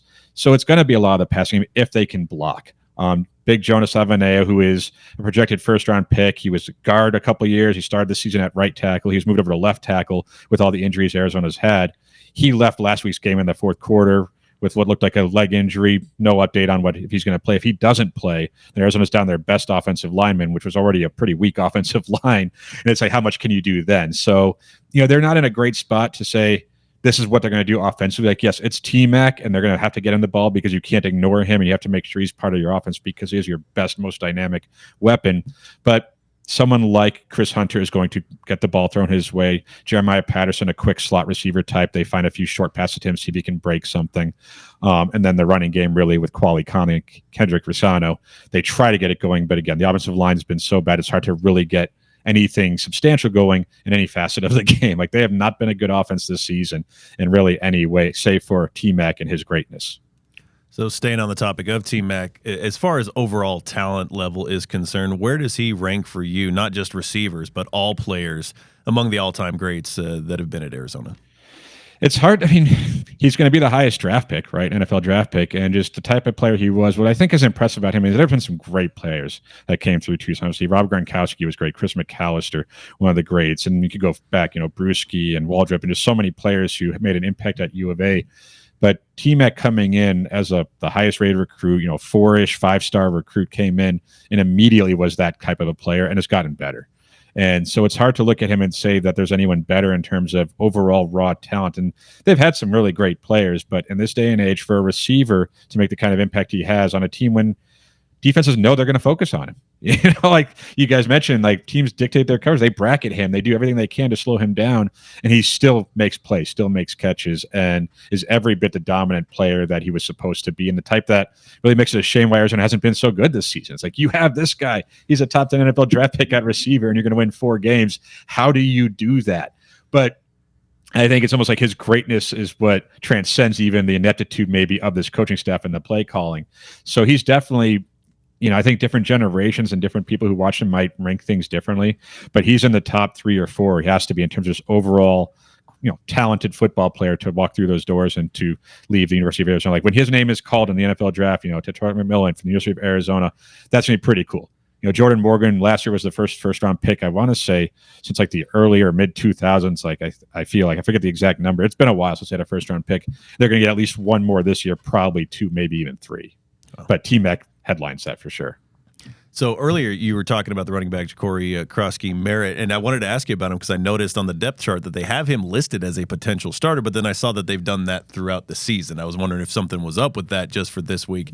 For folks who may not be familiar with him, he ran for nearly 1,200 yards, had 17 touchdowns last year at New Mexico before transferring, had those eligibility issues, it seems. So what is his absence? I know you may not know what he can really bring because he only played that 1 game, but what is the absence of that type of running back done to this offense? It's hard to say it hasn't been a big one because he was supposed to be their number 1 running back, their RB1. And, if he was every bit as average, he only played the 1 game and he was awesome. But how much of that was just playing against New Mexico? Like everybody in Arizona's offense was great that week. But it's hard to say that he went and made a big difference for them because he's a true bell cow number 1 running back, an explosive big play running back. And instead of him being their guy, it's been Quali Conley, who is a nice running back. He's solid. He can catch the ball in the backfield. He can get some tough yards, but he's not dynamic. He's not the type of guy who's going to win you games, who if you happen to have a lead late, you can just hand him the ball and he's going to get those yards. You guys know what it's like to have a player like that. Quali Conley isn't that guy. So if you have a Ja'Cory Krosky-Merritt who goes by Bill, actually, if you have Bill back there, it's different because now Quali Conley is your 2nd running back and Kendrick Riscano is your 3rd running back. And everybody just goes down the depth chart a little bit. And therefore, your depth is that much better. Because last season, Arizona had Jonah Coleman, Michael Wiley, DJ Williams, Speedy Luke. They had a handful of guys who, in their roles, were perfect. Is Quali Conley meant to be the number 1 running back on a Big 12 team? Probably not. He's a 1B, though, or a 2A. But they don't really have that true bell cow number 1 running back. And Krosky-Merritt was supposed to be that guy. And I wish I knew what his situation was. Like Arizona obviously felt good enough about bringing him in and playing him the first week. And then the NCAA, which we all know is, known for their expediency in determining things and making rulings, has decided, very well. He's going to run out the clock, right? He's not going to play this weekend. He's going to go play in like the Senior Bowl and all that and get a chance in the NFL. And good for him. He deserves that. But for Arizona, certainly not having him change. And I think that's something Brennan has mentioned too, just like, people don't like hearing coaches talk about injuries or guys who are missing, right? It's next man up, but their depth wasn't that good after the portal rated them and Jed Fish.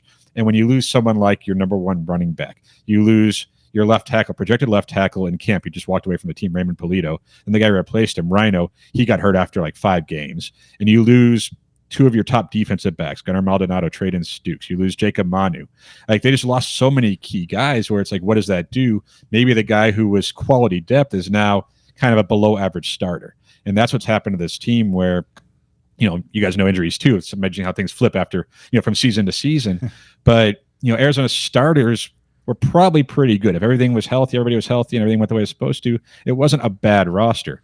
But their depth was severely limited and especially lacking now this late in the season with so many injuries that they've had. All right, so flipping over to the defensive side of the ball. In conference games so far, Wildcats given up about 31 points per game.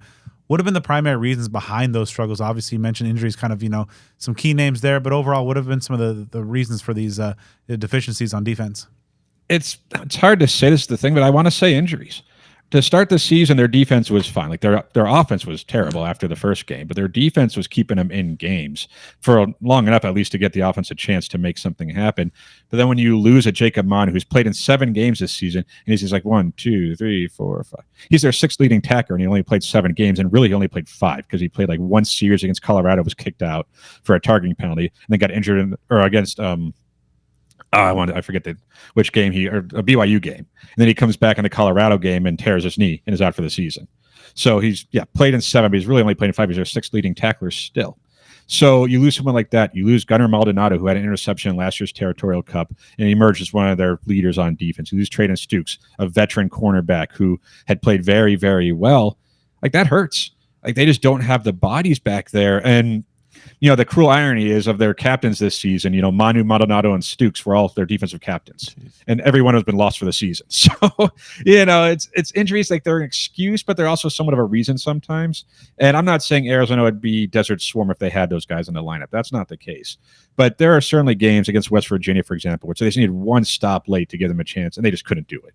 They have a 4th and 3 they give up, or it's these long passes they gave up against TCU. They gave them against the UCF at the end of the first half.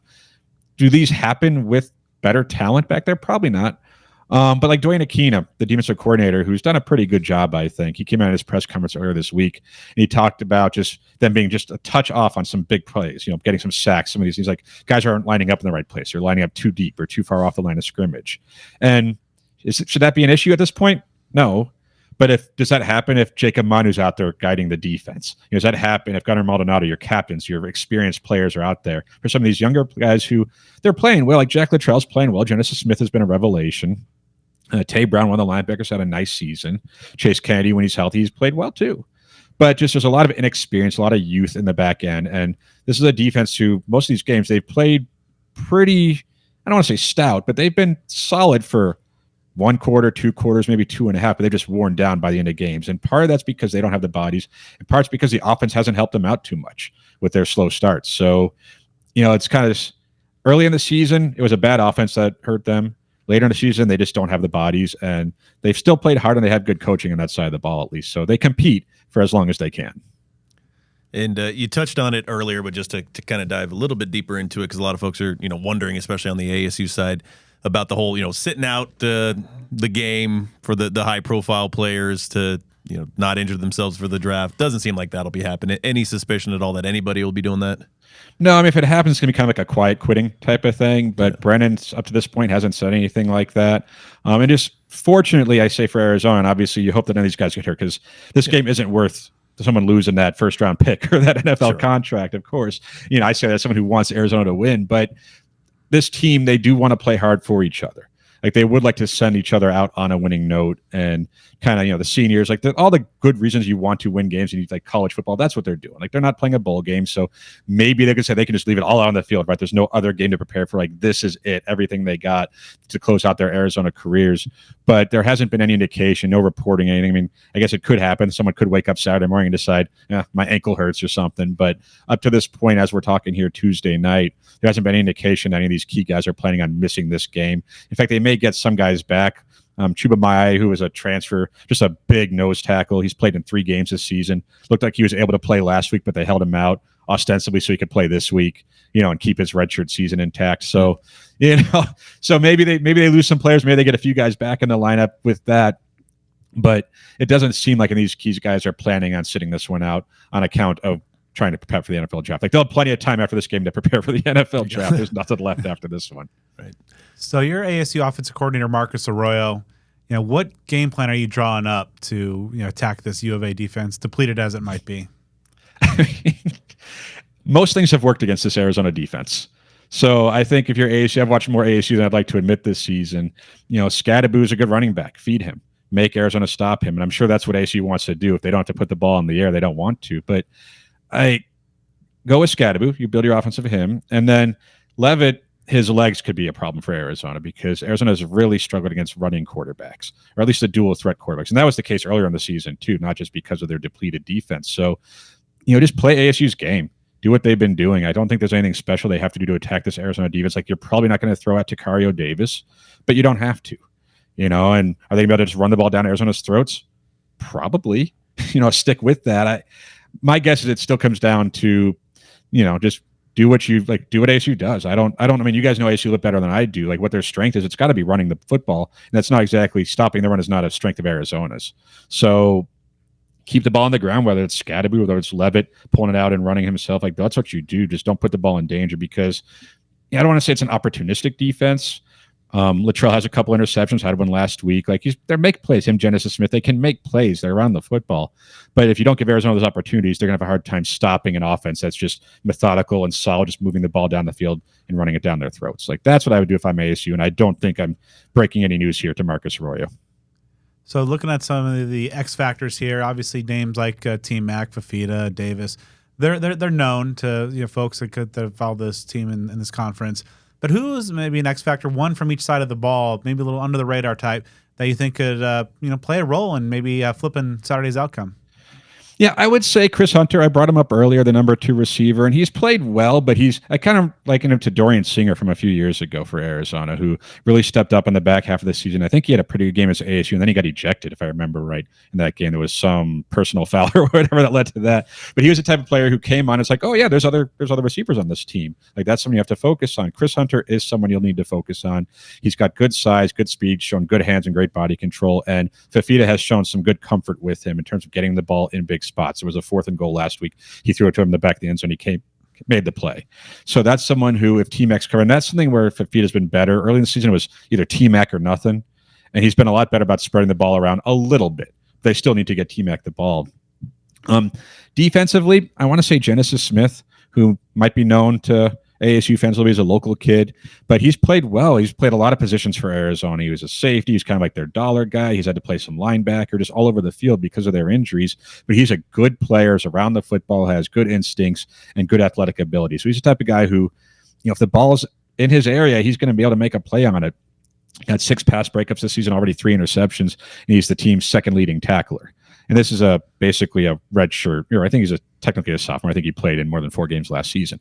But those are 2 guys that I would say, if they're going to make big plays, if big plays are to be made, those are 2 guys who are likely to make them, who aren't, your T-Max. I mean, Takario Davis is due for an interception. Doesn't have one this season, but teams also just don't throw at him too much. It's like, you don't have to. So, I would say Genesis Smith, I would say Chris Hunter are 2 guys that might be a little bit under the radar who have a chance to make some big plays on Saturday. So given everything that's at stake for ASU, if Arizona were to win on Saturday, at least for me personally, that would probably be the most, dejecting loss in this rivalry that I've ever witnessed. So despite bowl eligibility being off the table and, concerns with the coaching staff as it is, what would it mean for the Wildcats to pull off the upset on Saturday? I think it would mean a lot even if it wasn't for ASU playing for the Big 12 championship. I know Brent Brennan was asked about that during the week, and he's like, no, we're not trying to play spoiler. That's not the whole point. It's like these guys know what this game means for each other. And there's a lot of Arizona fans who got upset about that. It's like, no, of course you want to play. It's like, no, I don't think that's the right reason either. Like if you're Arizona, it's not about what you can do to ASU. It's about what you can do for yourselves to finish the season on a high note, keep the cup in Tucson, finish the season strong, send your seniors out with a victory at home. Like, I think that's enough for them. And it would mean a lot because, this season has not been good for Arizona. All these guys, they stuck with a new coaching staff who did not recruit them here. Probably got a little bit of NIL for that, but they stuck around because there were thoughts of winning a Big 12 and making a college football playoff. And that's not happening. It didn't happen at all. So it's like, if you could find a way to get something positive out of this, to be the team that kept the cup, to be the team that kept ASU out of the Big 12 championship. Like, I don't care if the coach doesn't tell them. They know what's at stake here for ASU as well. So I imagine for them, it's like, they all say it's their Super Bowl. The players who have been in this rivalry, everybody says the right things. But I imagine like just winning, finishing the season with a win, even when it's been a bad season, is a nice feeling, right? So to do that over their rival with all that it would entail after that, it would mean a lot to these guys. I mean, you think T-Mac wants to end on a bad note? He's a perfect 2-0 against ASU in his career. You think he wants to finish with a loss? I mean, he's going to be a top 10 pick either way. But there are a lot of these guys who, some of them played for the Arizona team that lost to ASU in 2021. A lot of them have been on the team since the last couple of years. They want to keep their streak going. They don't. And, I mean, Traden Stukes was one of the guys who was around for the 70-7 game. He's not going to be playing in this one. But there's guys who know what it means to win this game, know how important it is, and obviously know what happened last season. And I know for ASU, that's probably one of the talking points as well. So, yeah, for all the reasons of what it would do to ASU, but I think for what it would do for Arizona, I think there's a lot of guys on this team who want to win this game and finish the season with a W. Well, Adam, as always, really appreciate your expertise, insights, and of course, we just have the conversation now that we all expected to have when this season began. So who knows when we have you on next year? Things can change, but we definitely appreciate you coming in and talking about this always entertaining and unpredictable rivalry. I appreciate it. Thanks for having me. Now it's almost time for us to dig deep and dive deep in our preview of the hated Arizona Wildcats. But before we get to that, while many ASU stores have come and gone, Cactus Sports is a community staple. Founded, owned, and operated by ASU alumni since 1992, every purchase made through Cactus Sports results in royalties that help support Arizona State University. Many of their competitors have been bought out and operated by out-of-state corporations, while Cactus Sports stays locally owned and operated. They consider it a privilege to be able to work together with their guests, alumni, fans, and students who help give input for some of the purchases that Cactus Sports makes. When you purchase from Cactus Sports, not only are you assured of the highest quality, officially licensed merchandise, but you also have the satisfaction of knowing that you truly helped support a local, small Sun Devil business. Cactus Sports is located at 514 South Mill Avenue in Tempe. They're open from 10 a.m. to 8 p.m. Monday through Saturday, and Sundays from 10 to 6. You can also view their full inventory and shop online at cactusports.com with free domestic ground shipping for orders of $75 or more. They also feature items such as the Iron Devils line, which I love. They've got that Activate the Valley line that includes a donation from every purchase to ASU's Sun Angel NIL Collective. And also, of course, they're a retail partner of another sponsor of ours, Home Field Apparel, and they sell the Burrito shirt that represents Burrito Express, another sponsor of ours. We talk about this community doing community things. Locally owned and ASU alumni operated since 1992. Shop at Cactus Sports and think local, buy local, be local. All right. Here it is. It is that time, folks. This is one that you've been waiting for all season long, all year long. For a couple years, maybe. The 98th Duel in the Desert rivalry showdown for that Territorial Cup. So now, Brad, this is a game that, prior to the season, I think for college football fans, maybe across the country, it made a lot of sense for this Territorial Cup game to have major implications on the Big 12 championship game in a very direct way. It's just that the roles are reversed, with a lot of people at that time probably thinking that it would be the U of A that would be a nationally ranked team closing in on double-digit wins, maybe prime position for a conference title and college football playoff position. Not Arizona State, but that's why they play the game of football. It's a wacky sport, and this year it's favoring the Sun Devils. Yeah, life comes at you fast. The Wildcats, of course, came into this year in the top 25, but man, just things have kind of fallen off.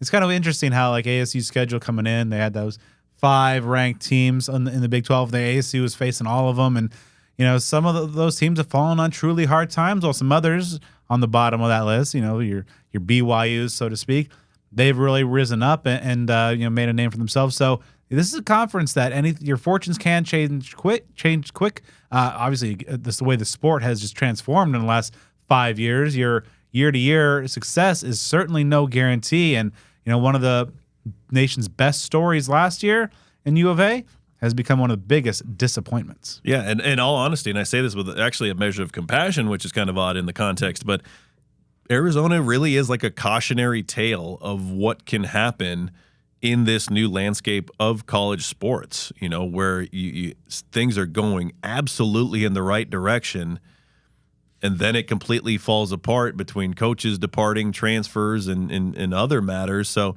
it is something that what I'll say is, for Sun Devil fans, it teaches it to, live in the moment and enjoy the moment, because you never know what the future is going to bring. Obviously, good life advice as well.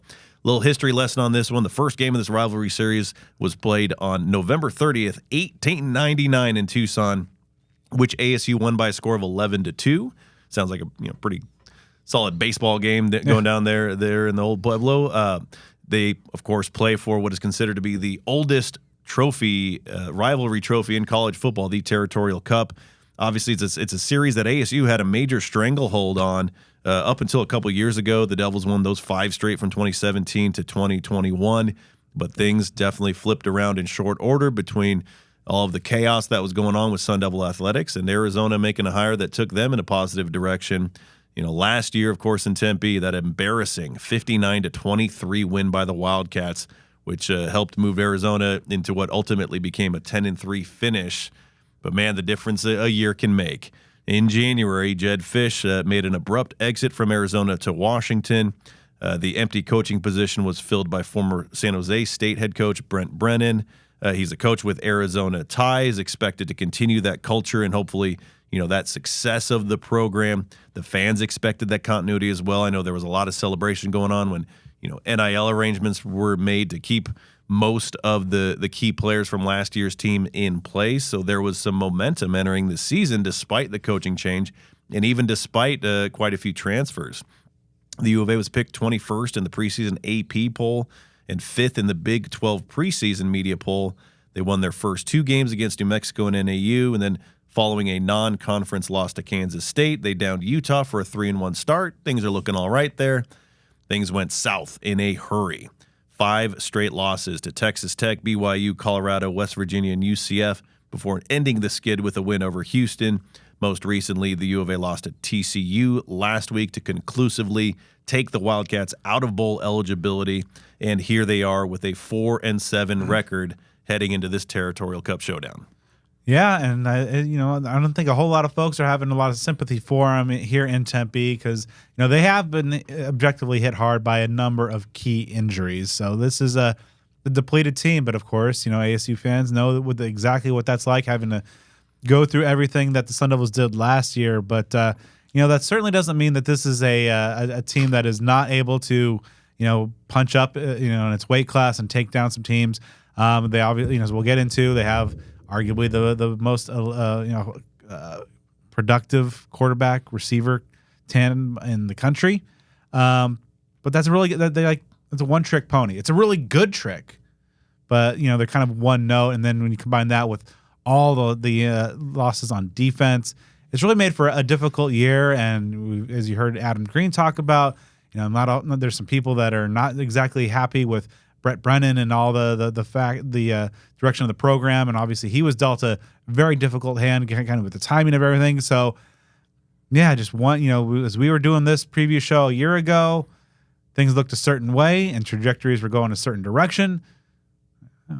A lot can change. A lot can change. So they said they're, like a one-trick pony with a really good trick. They're like, I don't know, the Aini Kamosi of college football. I mean, Here Comes the Hot Stepper was a really good song back in the mid-'90s, but I don't know if they did anything else other than that. Again, you got something good, I guess you stick to it. So, but yeah, it really is remarkable that, I mean, it's basically like Freaky Friday kind of stuff. I mean, it's like these two programs almost literally switched. Where ASU was last year is kind of where U of A is right now. Where U of A was last year is essentially where ASU is. Sun Devil fans obviously are loving that transaction. They'll take that every single day of the week. So to dive into the personnel, starting with the offense, Noah Fifita, y'all know who he is. He had that spectacular season last year. Still good numbers this year, but the play has suffered. 2,832 passing yards. So, in all likelihood, he'll pass 3,000 passing yards, with this game. 17 touchdowns to 12 interceptions, averaging about 258 passing yards per game. Last year he had 25 touchdowns to 6 interceptions, so that TD to interception ratio skewed really in a negative direction this year compared to last.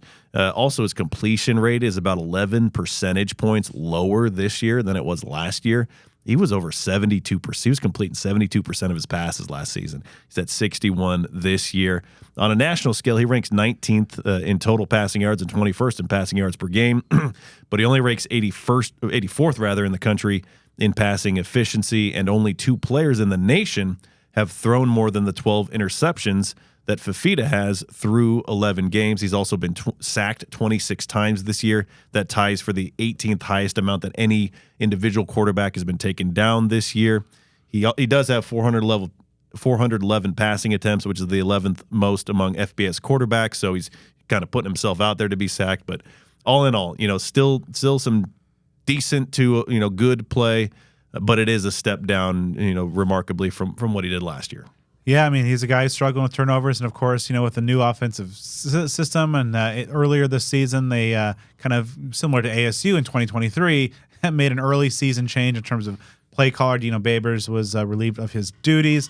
And really, outside of the Fafita to T-Mac connection, not a whole lot of explosiveness, not a whole lot of consistency on that side of the ball. They were averaging over 34 points per game a season ago. That's now down to 23. That's a pretty sharp fall. And, you have that one combination, which is really good. But everybody knows that's all you really got in terms of the explosive arsenal. Now, they got some interesting pieces, and of course, they have their left tackle might not play. He's an high-level NFL prospect. But overall, just a lot is being thrown on Noah Fafita and, behind a creaky offensive line, which is like the defense has been racked by injuries as well. That's a kind of a matchup I'm also looking forward to because ASU's pass rush has really had struggles in the last few weeks. So you got those two kind of, struggling units. Which one's going to come out on top? But, with, the best, pass defense is a good pass rush. So you don't have to necessarily, if they worry about the ball getting to T-Mac, if the ball never leaves the hands of Fafita in the backfield. And though Fafita is smaller in stature compared to like the prototypical quarterback, not much of a runner, nearly breaking even, 15 net rushing yards and 1 touchdown on the year. Naturally, the U of A had quite a few transfers that left the program last year, many to Washington following Jedd Fisch. One of those is running back Jonah Coleman, who had a great year last year and is having a very good year this year as well. So U of A had to replenish its running back room.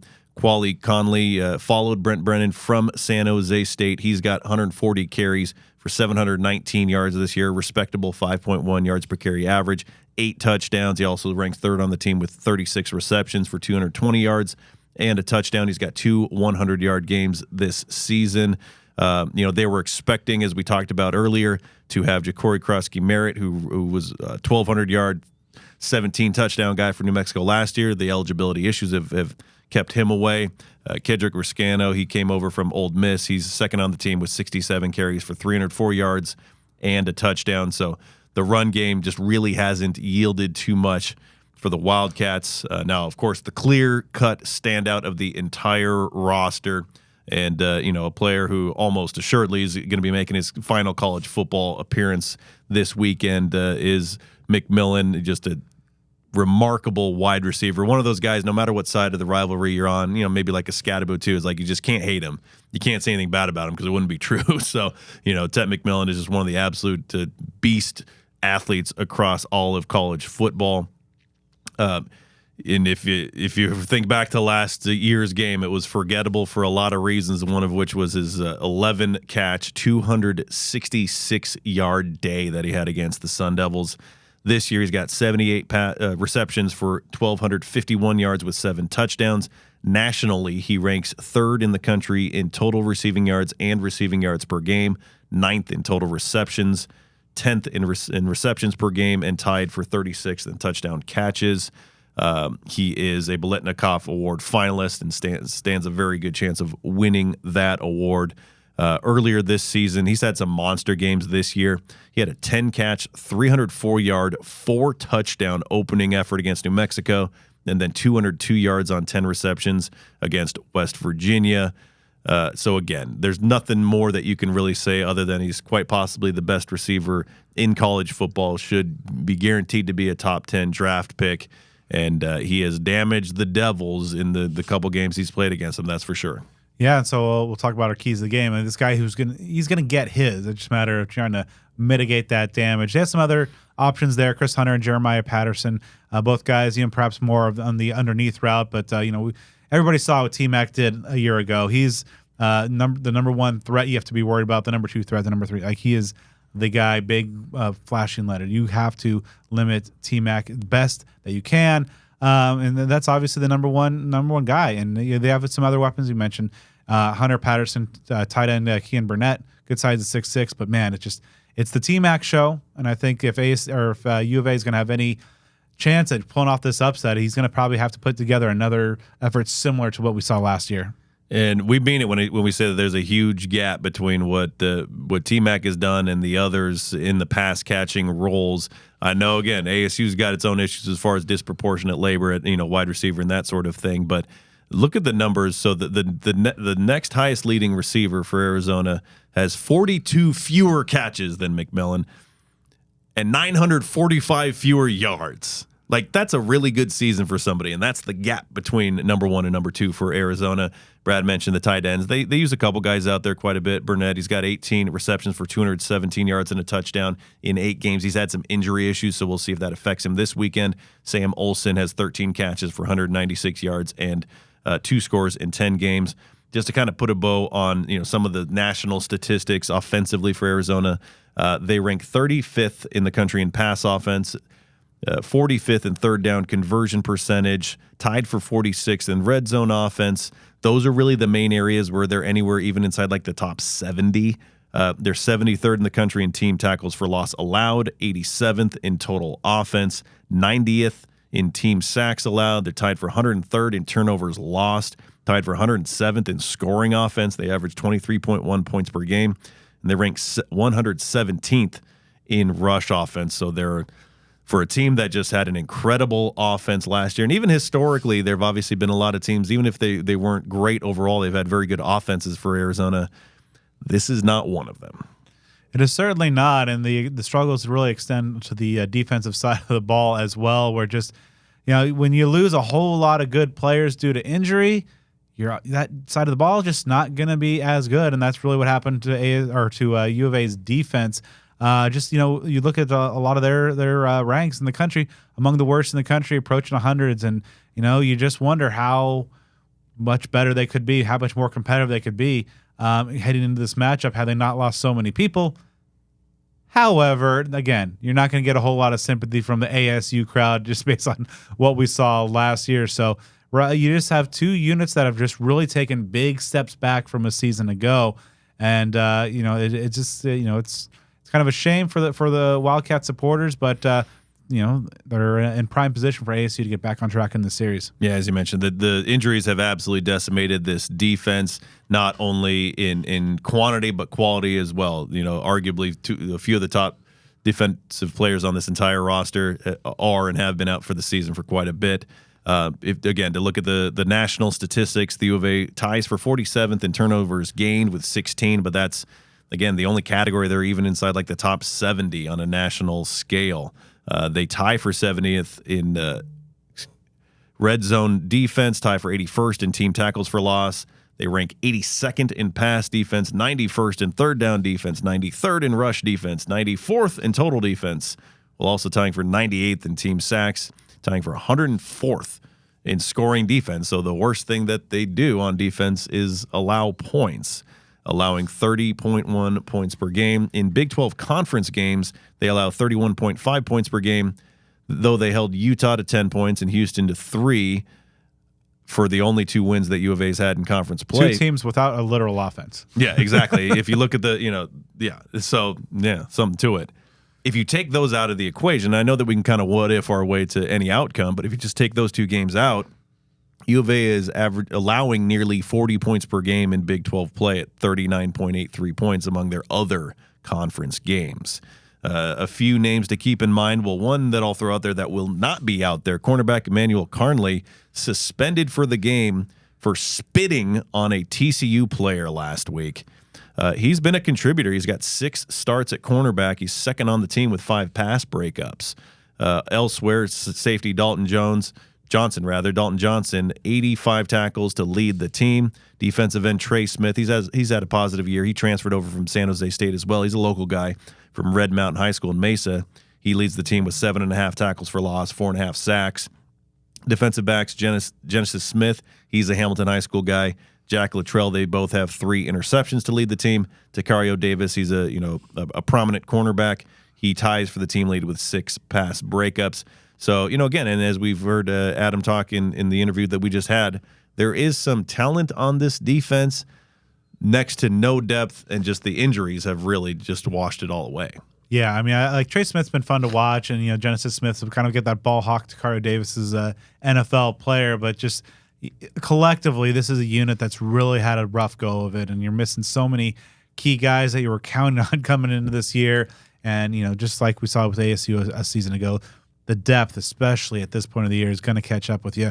I would say one positive note before maybe we dive into our keys. I mean, maybe the best kicker in the conference, Tyler Loop, absolute cannon of a leg, and that's one area that they definitely, with ASU's kicking woes and questions all season long. I mean, that's one area where U of A, I think, comes into this game with a strong advantage. Yeah, I mean, and throughout the history of this rivalry, all special teams at some point have come to the forefront in determining games, whether that's place kicking or lack thereof, punting, block punts, blocked extra points. We saw obviously 2 of those in one game. Kick returns, punt returns, coverage. It all factors in this rivalry game. Now, before we jump into the keys for the ball game, and most importantly, how Brad and I see this one shaken out, you got to get on down to Spaghetti Shack, which is certainly, by now you certainly know, not just owned and operated by Sun Devils, as it is, but by a former Sparky the Sun Devil. The Spaghetti Shack is a community-focused to-go pasta concept started right here in Tempe, Arizona by 5 lifelong friends.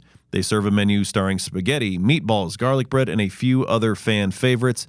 They make it their mission to provide quality, affordable food as quickly as possible so that you can spend less time cooking and spend more time with your loved ones.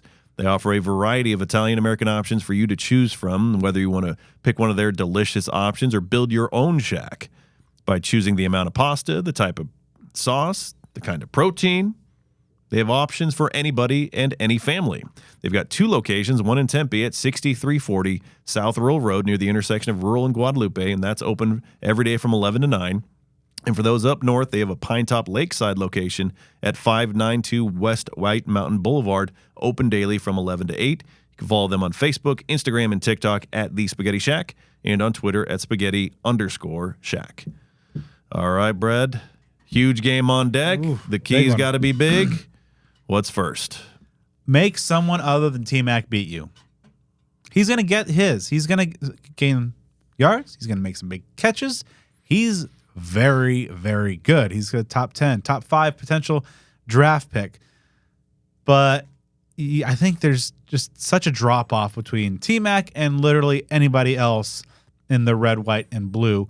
So ASU's going to have their hands full. The secondary has had a rough day against BYU, a team that does not have the wide receiver talent that U of A has, especially at the top end. But I do think that ASU is going to be able to rebound a little bit.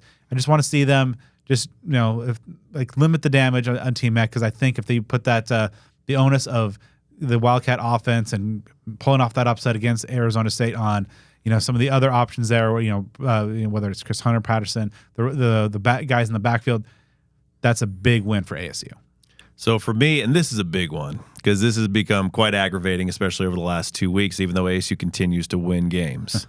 Play 4 full quarters. We've seen just about every combination of not doing that over the course of this season. We've seen lackluster first halves with incredible second halves that result in a win or maybe a close comeback. Most recently, we've seen these dynamite first halves. In the second half, the team just kind of takes a vacation on at least one side of the ball, if not both, to make these games so much closer than they need to be and so much more stressful than they need to be. That can't happen in this game. I want to see destruction, domination, devastation, violation, mutilation, evisceration. And I'm not even sure that I'm speaking figuratively right now, Bradley. That's probably a personal foul. Probably. But you know what? It's lose a battle, win the war. A loss in this game is unacceptable. Honestly, for me, this is the most important Territorial Cup game since 1996 because of what's on the line. It's more important than 2013, 2014, any others that have come across. The fact that ASU has a conference championship appearance on the line, which in turn could put them in the college football playoff, those are the highest stakes that Sun Devil football has had since 1996. So this game, it is inexcusable to lose. It's also, in a sense, inexcusable to let them hang around. So get it started and over with early and just keep that pedal to the damn metal. Have no pity for them. A lot of folks like to talk about not having pity for the kitty. I want to see that on the field on Saturday.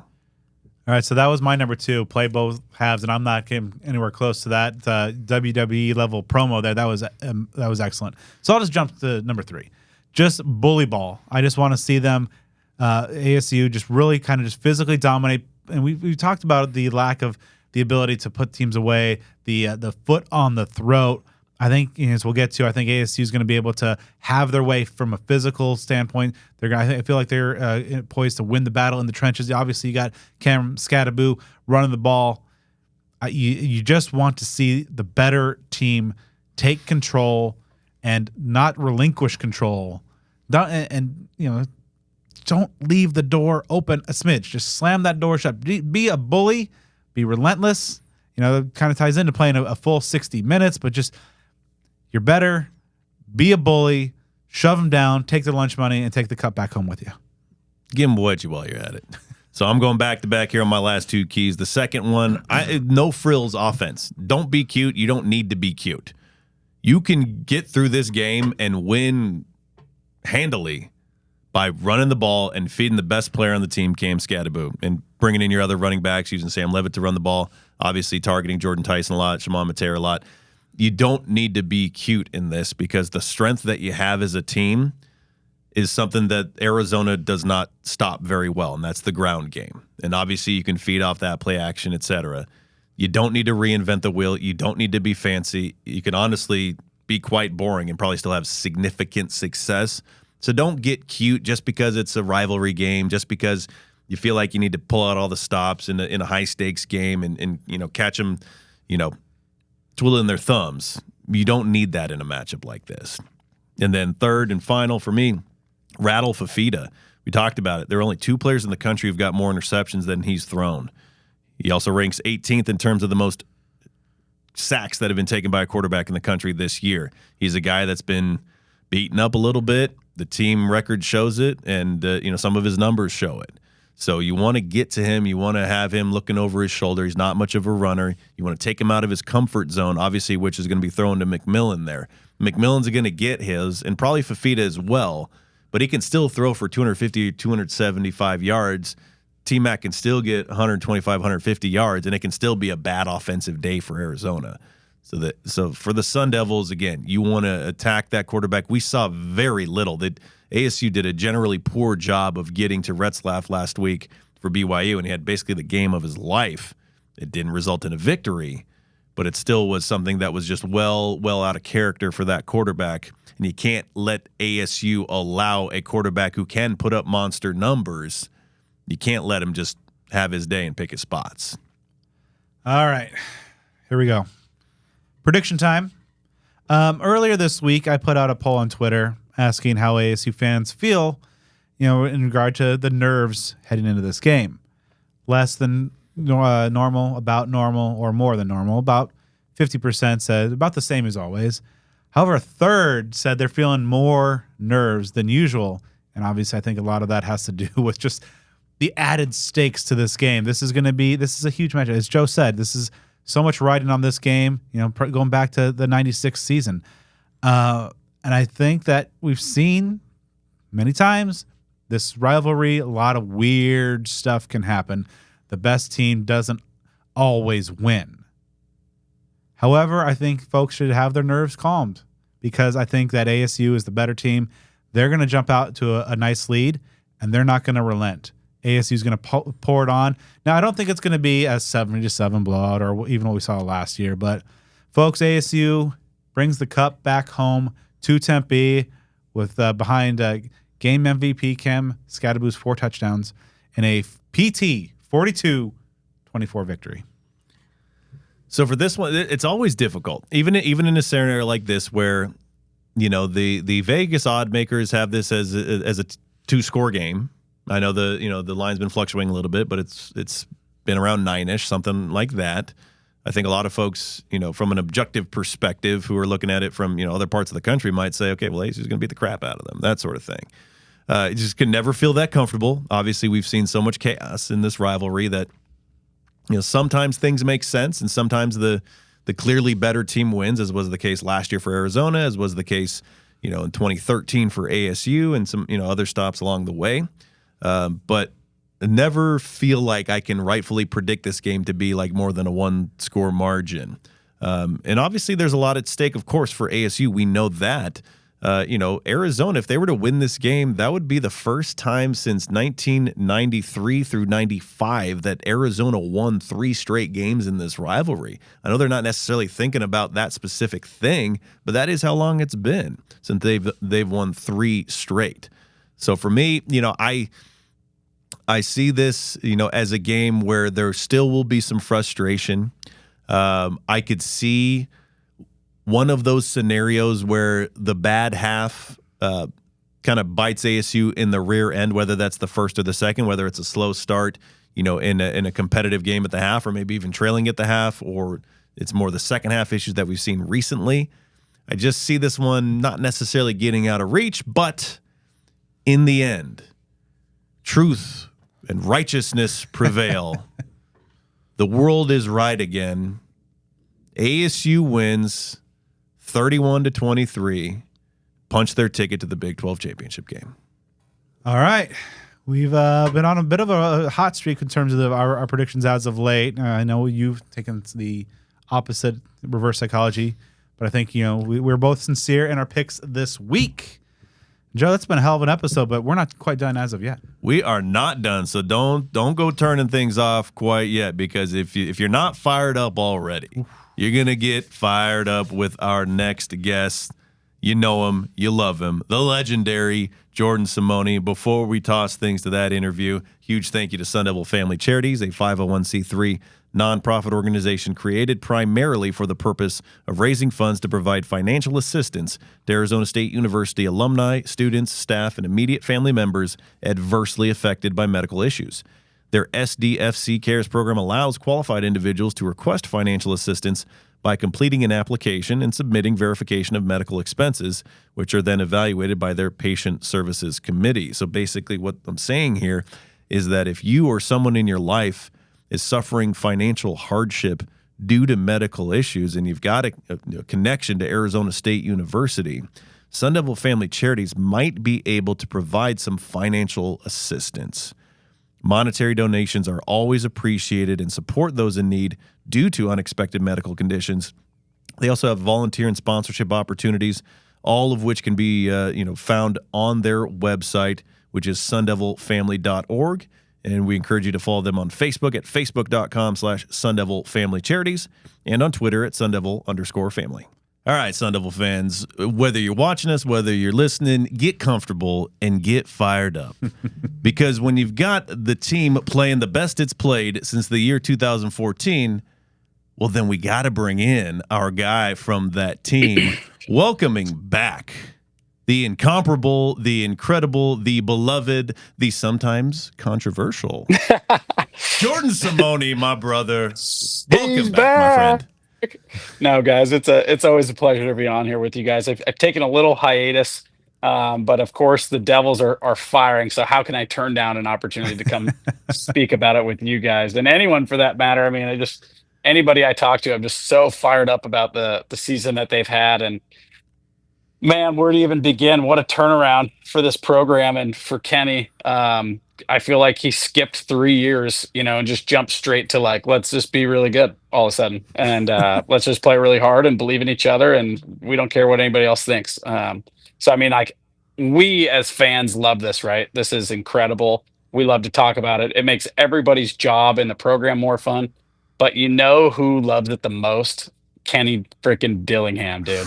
Nobody loves it more than that guy. So I did the coaches radio show last week. It's at, I don't know. I think I was on at 7 or maybe 6:30 or something like that. But Kenny goes on before, players go on before, and then Kenny hangs around for a sec.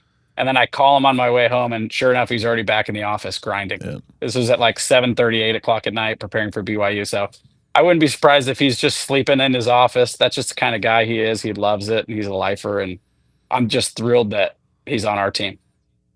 Well, my man, before we dive too much into this incredible Sun Devil football season, catch us up. It's been a while. How's life? How's the family? What's new? Folks love hearing from you, my brother. I know. Life is good, Joe. I appreciate you asking. Just gearing up for a nice Thanksgiving. Got the whole family in town, and we had our second end of July, so our baby boy is doing good. Baker Simone. And my 2-year-old's crushing. She's nuts. She's like me. She's just wants to do all the things. Wife's doing great. My golf game could be a little bit better if I could just nitpick one thing in my life. But other than that, the insurance biz is going great. Just a commercial insurance broker and loving it. Doesn't sound super sexy, but I really truly love what I do. I love working with people all over the valley, all kinds of different businesses. It's really fun. And then you sprinkle on a little Sun Devil football on a Saturday. My God, what a life. All right, so let's talk about this 2024 Sun Devil squad. And obviously there's a lot of things that are going well, that have gone right. But what has been the singular most impressive aspect to this team in your eye?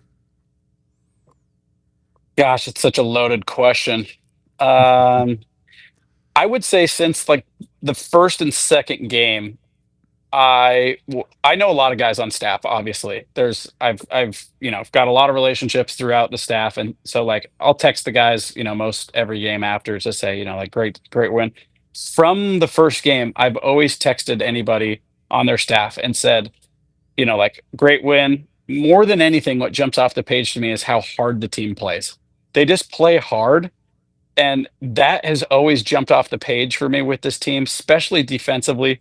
They fly to the football, which if you're a young coach or a coach in high school, or you're trying to get your team to figure out how can we get better, flying to the football, going 1,000%, good things happen. Now you'll make mistakes. It happens. Other teams got good players too, but good things happen when you fly to the football. And this team, for whatever reason, has been coached to go balls to the wall every single play, finish.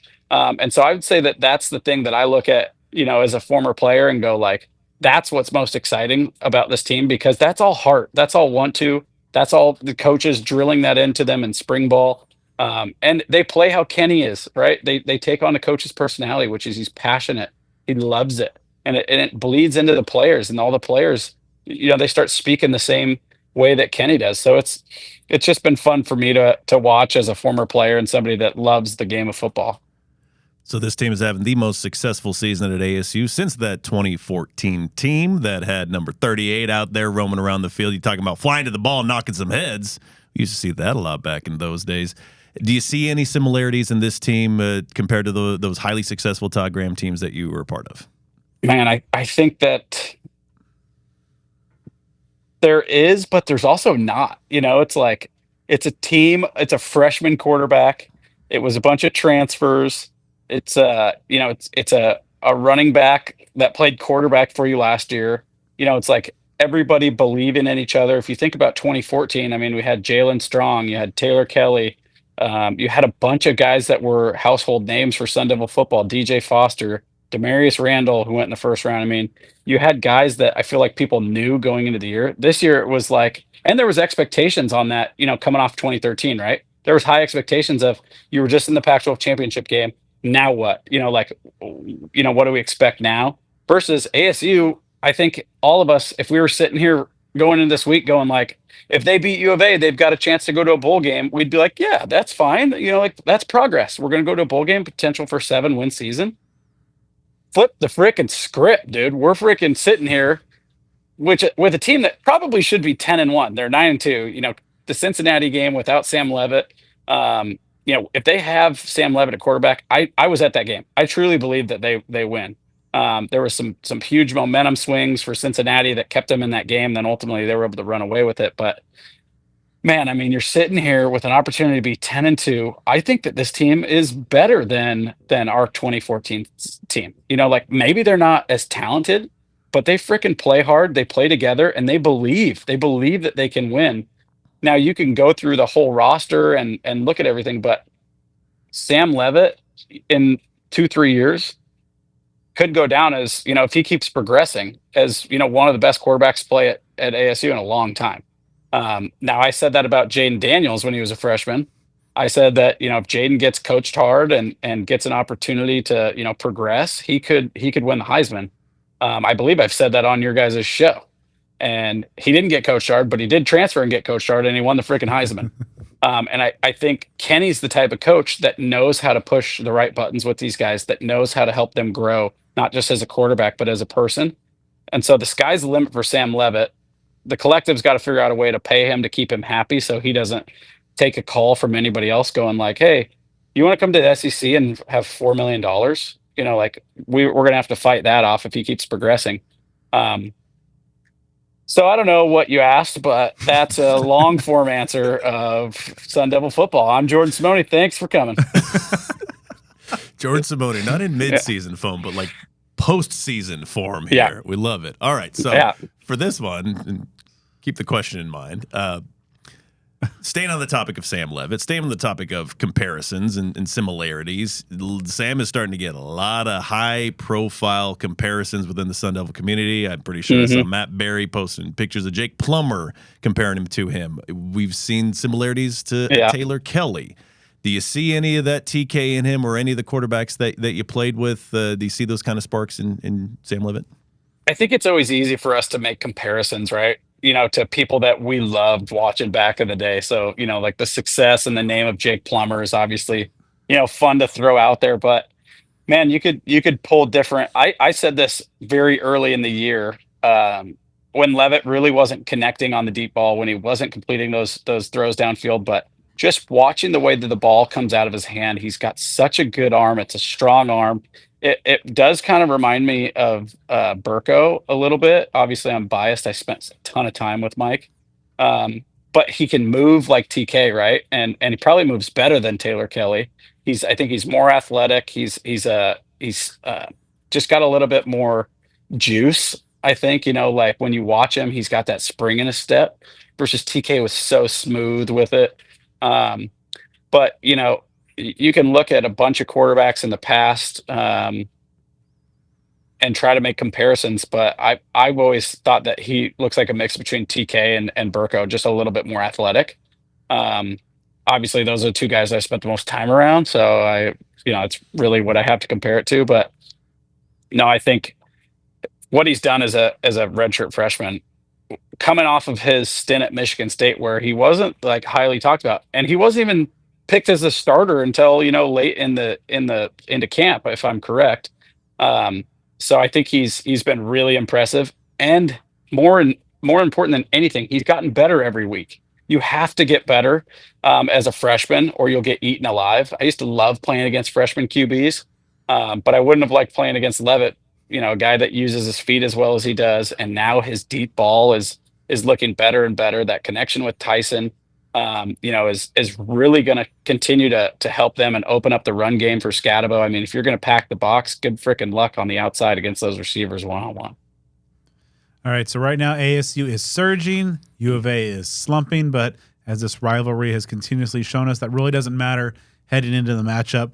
So if you're putting the pads back on and you're in that locker room pregame, what would be your message to this Sun Devil team heading out to take on the field? Hi, Brad Denny with 3TV. It's good to see you. Thanks for that question. The message is simple. It's another game. It's like as much as we as the fans want our guys to go, this is a rivalry, we got to whoop their ass. Like we got to play hard and beat U of A. It's the only thing that matters. It's just another game. Do the things that you've been doing. Play hard. If you're Cam Scatabo, run hard, finish, break tackles, offensive line, get a great push, like back to basics.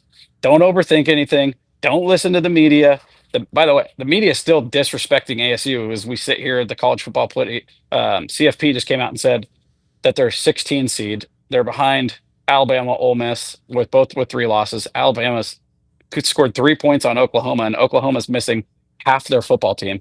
Just ridiculous that the disrespect that they continue to get from the committee, but it's all good. It really means nothing at the end of the day, until you win. So my message would be simple.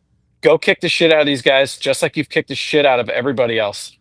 Just go do what you do best. Go play hard, play physical, play fast, and you'll win. That simple. And I'll see you in freaking Dallas. My ticket's booked. So it's been nearly a decade since you have been seeing from your playing days and being a part of the Territorial Cup. How's your view of the Wildcats and maybe the feelings that you have towards this rivalry? How have they evolved in the decade since you last played? Well, it's changed a lot. I remember that you talk about that 2014 season where we beat Notre Dame and then we lose to Oregon State and then we lose to U of A at U of A after this year where we were having such a great year. We're in the college football playoff, first two out, with two games that we should win. And, you go to U of A, opportunity to go to the Pac-12 championship, and we lose. And that sticks with you. I mean, I'll be old and gray and remember that feeling of losing to U of A. It sucks. It sucks going down there, to that trash city and losing. And I say that with all due respect. As we're leaving in 2014, I'm like, I will never fricking go back to Tucson in my whole life. And of course, I meet this girl who goes, "Yeah, I went to U of A." And I was like, "Oh, God. Oh, brother."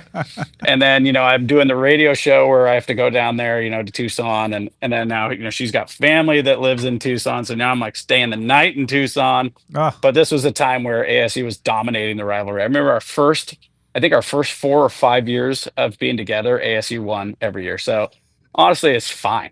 It was fine. But as I've grown up and grown older, I've learned to commingle with people from U of A, including my family, and including friends that I work with. But it's all good fun. You get a little older and it gets a little less serious. From putting the pads on to corporate life, and from the locker room to the boardroom, things change a little bit. So at the risk of touching into a little sore spot here, no pun intended, the 2 years that you were eligible to play for ASU, injuries kept you off the field against the Sure U of did. A. What was it like having to stand on the sidelines and observe that? And is that something that's stuck with you through the years? I love you, man. For and sure. I hate to even ask this, but Give us a take on that. No, it's a good question. Yeah. Unfortunately, my junior year, I had such bad nerve damage in my neck that I couldn't really lift my right arm. And I was trying to play that year. I was trying to play that game, but I remember warming up and going like I can't play good. Like, I just don't feel confident that I'm going to be able to make tackles. My arm doesn't work. And I remember looking at James Johnson and just being like, dude, he can do this. He can play better than I will. And I believe he had a great game. Obviously, it was really tough to not play in that game. But for example, I had a therapy session on my neck for that injury today. I'm still getting rehab on that injury. I have permanent nerve damage in my neck. So to answer your question, I don't regret stepping out, because the last thing I want to do is lose permanent function to my right arm and have this neck damage. Just get worse. But it definitely sucked not being able to play in that game and watching us lose. I didn't play in the Oregon State game either. I played one quarter because my neck and arm were just shot. I couldn't lift my arm, and again, I just thought James Johnson was a hell of a player. And I love that guy till this day. I mean, there's not a guy that you'd rather have your back. And then in 2015, I tore my ACL 2 games before we played U of A. But we got the dub there, which was great to see all my boys. And Kareem Moore played my position that week and had a pick six, which I always look back on and go it would have been so sick to have a pick six in the Territorial Cup. I mean, you get a pick six in the Territorial Cup, you're etched in history forever. I think Brad, you tweeted about Demarius Randall's pick six today.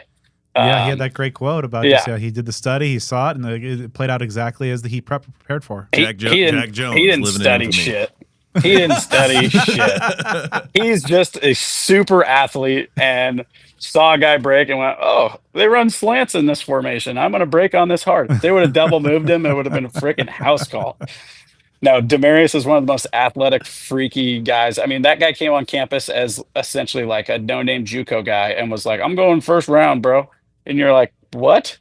And sure enough, the dude went freaking first round because he believed. Which brings me back to Kenny Dillingham just believing that they can win. And I think he's even surprised himself with how good they've been this year, but it's damn fun to watch. So to go back to your question though, Joe, I wish I could have played in those games, but I'm still battling injuries and head issues from my playing days, which is, it's part of it. I wouldn't trade it for anything in the world, but it's part of this brutal sport that we play. All right, so there have been some legendary Wildcat haters over the years, like Brandon McGee, Eno Benjamin. What teammate that you played with had like the greatest hate for the Wildcats? Burko. I remember, I think I've told this story, but I mean, I've been coming on this podcast a long time, boys. Appearance number 17. Good Lord. I wonder when my first one was, but it had to have been in 2014, probably. Yeah, I mean, we started in 2011, so it's got to be when you were playing. Yeah. All right, so Mike Bercovici and I go to a ASU versus U of A basketball game, and Mike is like a brother of mine now.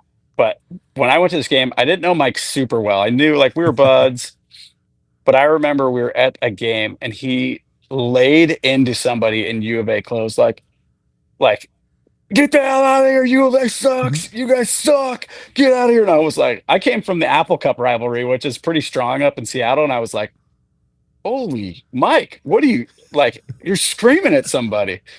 And forever to this day, he will tell you that he hates U of A. And like, I hate U of A, but I've had to learn to like, be nice.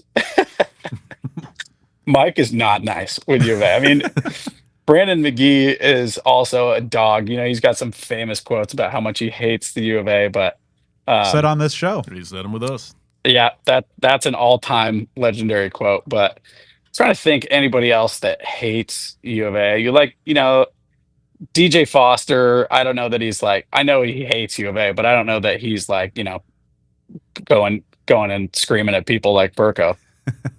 He's like the nicest guy in the world. And then Demarius and like the spats he'd get on Twitter with the Danker. Even beyond that was fun too. Yeah. Danker, who I've gotten to know over the past, like year or so. We have a good mutual friend, and I haven't dropped that one on him yet. Like, hey, remember when you threw a pick? I'm just waiting. We got to be a little closer, but I'm gonna drop that on him. I'm gonna start giving him some hate. Vanilla Vic. I'm gonna hate on him for that too. It's insane.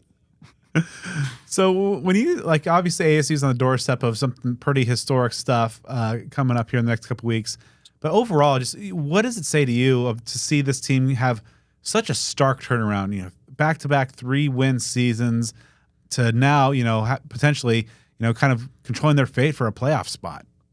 I mean, it is historic, right? I don't know that a turnaround like this has ever happened at ASU, and ASU's been around a long time. They've got an opportunity to etch themselves in the history books. You got to win this weekend. They cannot look past us as fans. We can look past this all day long. We can book our tickets to Dallas. That's fine. But these players and these coaches got to be focused on one thing, and that's beating the hell out of U of A. That's it. That's all they got to look. And then the rest will handle itself. They'll go play in the Big 12 championship against whoever shows out. It's just awesome. It's really, really freaking fun. I mean, I told you guys I have a 2-year-old and I have a 4-month-old, and I didn't go to the game Saturday because my wife had something. I was being just a great husband and a great father. I was taking care of the kids. Just a little pat on the back there. Just a pat on the back there. What I was really doing, Joe, was sacrificing. So I can say, honey, I'm going to the Big 12 championship in Dallas, and I'll see you Sunday. I love you. And she's going to go, great. I remember when you didn't go to the BYU game because you love your family so much. But I remember I'm in my living room. My 2-year-old's asleep. It's nap time. My 4-month-old is asleep next to me, like in a little chair, like bouncing. And I'm just freaking out watching this game, like just so quiet, but so happy just watching this team. The feeling of waking up on a Saturday and you have a great football team. It's just so much more fun. I mean, you watch game day, you're all into it. You're looking at the ratings, you're looking at the lines for the game. It just makes life so much fun. By the way, I have made a healthy amount of money betting on the Sun Devils this year. I don't know if this is a betting show. I don't know if you're allowed to talk about that, but Vegas has been almost the biggest hater of ASU. I mean, every single week it seems like they're they're not favored to win. BYU, I think, was the first game that Vegas went like, okay, maybe we should respect them a little bit, and they still covered. So, what are we going to do against U of A? We're hammering. We're gonna keep hammering the Sun Devils. So not only do we get football insight, but relationship advice and some gambling advice here from Jordan Simone. A jack of all trades, for sure. Disclaimer, please. Disclaimer below me. You're not playing anymore. Yeah, exactly. Yeah. So man, it's crazy to think of how far, this program, this athletic department has come in just, 1, 2, 3 years, such a short span of time. So between the changes at the head ball coach and especially athletic director as well, how does that make you feel as an alum of this football program to know that Sun Devil Athletics and this football program are in the hands that they're in? Very proud. I'm very proud to be associated with this university, whereas, a couple of years ago with everything going on, you weren't so proud. You weren't so proud to be, you're always proud to be a Sun Devil, right? And I'll always be, a lifer, but the national attention wasn't, it wasn't what you wanted to see. And Graham Rossini has been great. I know there was some pushback when he got hired, but man, he's just such a good guy, just such a good human being. And he's really building relationships from the ground up with the community, with ASU boosters and fans, doing the little things, which I know you guys know all about. I went to the coach's radio show last week and he had a gift for me with a children's book in it for my kids with a note in it saying, like how important it is, for your dad, and this is a big part of his life. And, like, congratulations to us. Just, you didn't get those little things with the last guy. And the last guy, wasn't, he was obviously, say what you want about him. I've been a little outspoken about that. But we're in good hands with Graham Rossini and we're in good hands with Kenny Dillingham. You won't find two guys that care more about the success of our athletic department and our university than those two guys, which is all you can ask for. I don't know that there's another college in America where you look at your AD and your football coach and go like, these guys really truly want to be here and love this university, and like that's very rare. So I think we got to have some gratitude on that. And you look at the rest of the department of, in basketball, golf, whatever it is, baseball, you got people that care and want to be there. So it's a great time to be a Sun Devil. Things have turned around way quicker than any of us imagined. And it's just really exciting. It's exciting to wake up and turn on game day and hear what they're going to say about ASU. It's exciting to see which players are coming back next year, which recruits are committing. It's a great time to subscribe to Speak of the Devils, and it's a great time to follow Brad and Joe on Twitter or X. And it's a great time to get a Devil's Digest membership. I mean, let's just be frank about this. Just commit to the fork. Home runs left and right. There we go. See, how am I supposed to follow that? That's like gospel right there, brother. Yeah. Now, before I launch this next question at you, one thing that has also happened, Jordan Simone, in the time since we last spoke is I witnessed a victory on the road.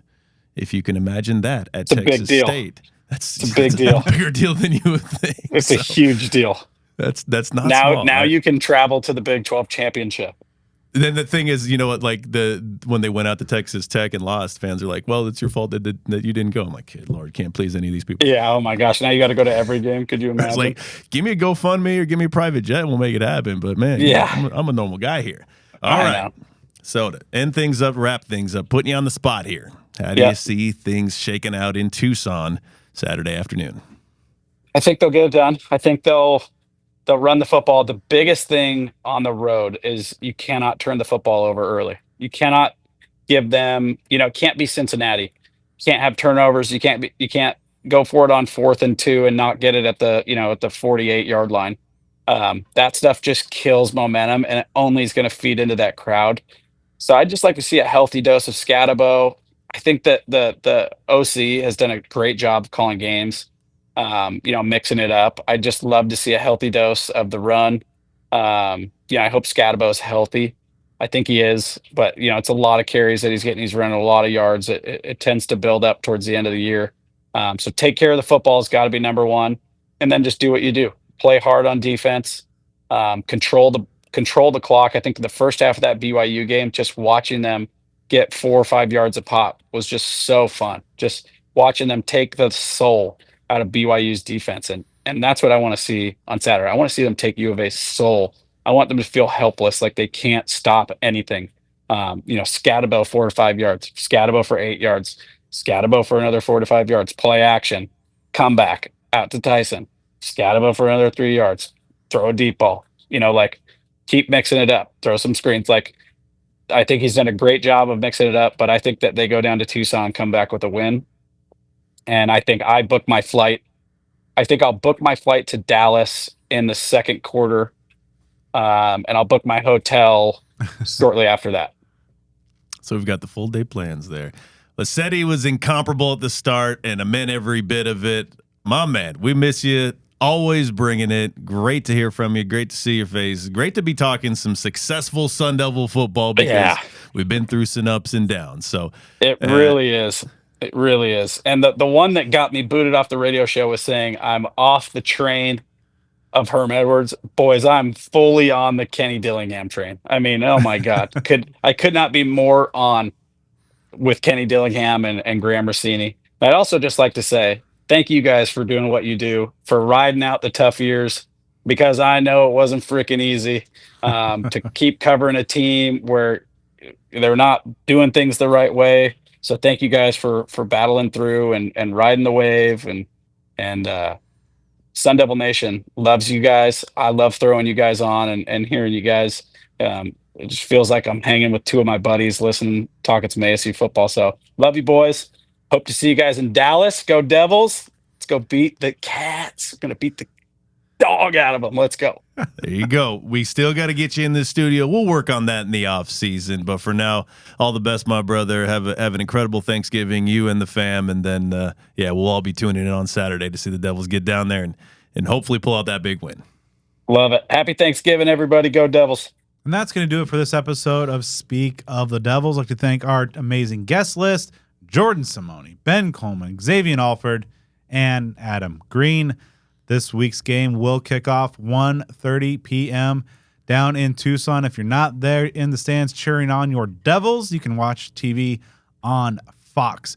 Also, be sure to follow us on the social media side of things on Twitter at SOTD Podcast, on Instagram and Blue Sky at Speak of the Devils. Subscribe on YouTube, follow on Facebook, and give me a follow on everything social at BDenny29. And you can follow me at Joe Healy 42. All right, so once you're done supporting all of our amazing sponsors, make sure to drop us a 5-star review on the podcast platform of your choice. Joe and I will be back next week breaking down what happened down in the Duel in the desert and hopefully previewing a trip to Arlington.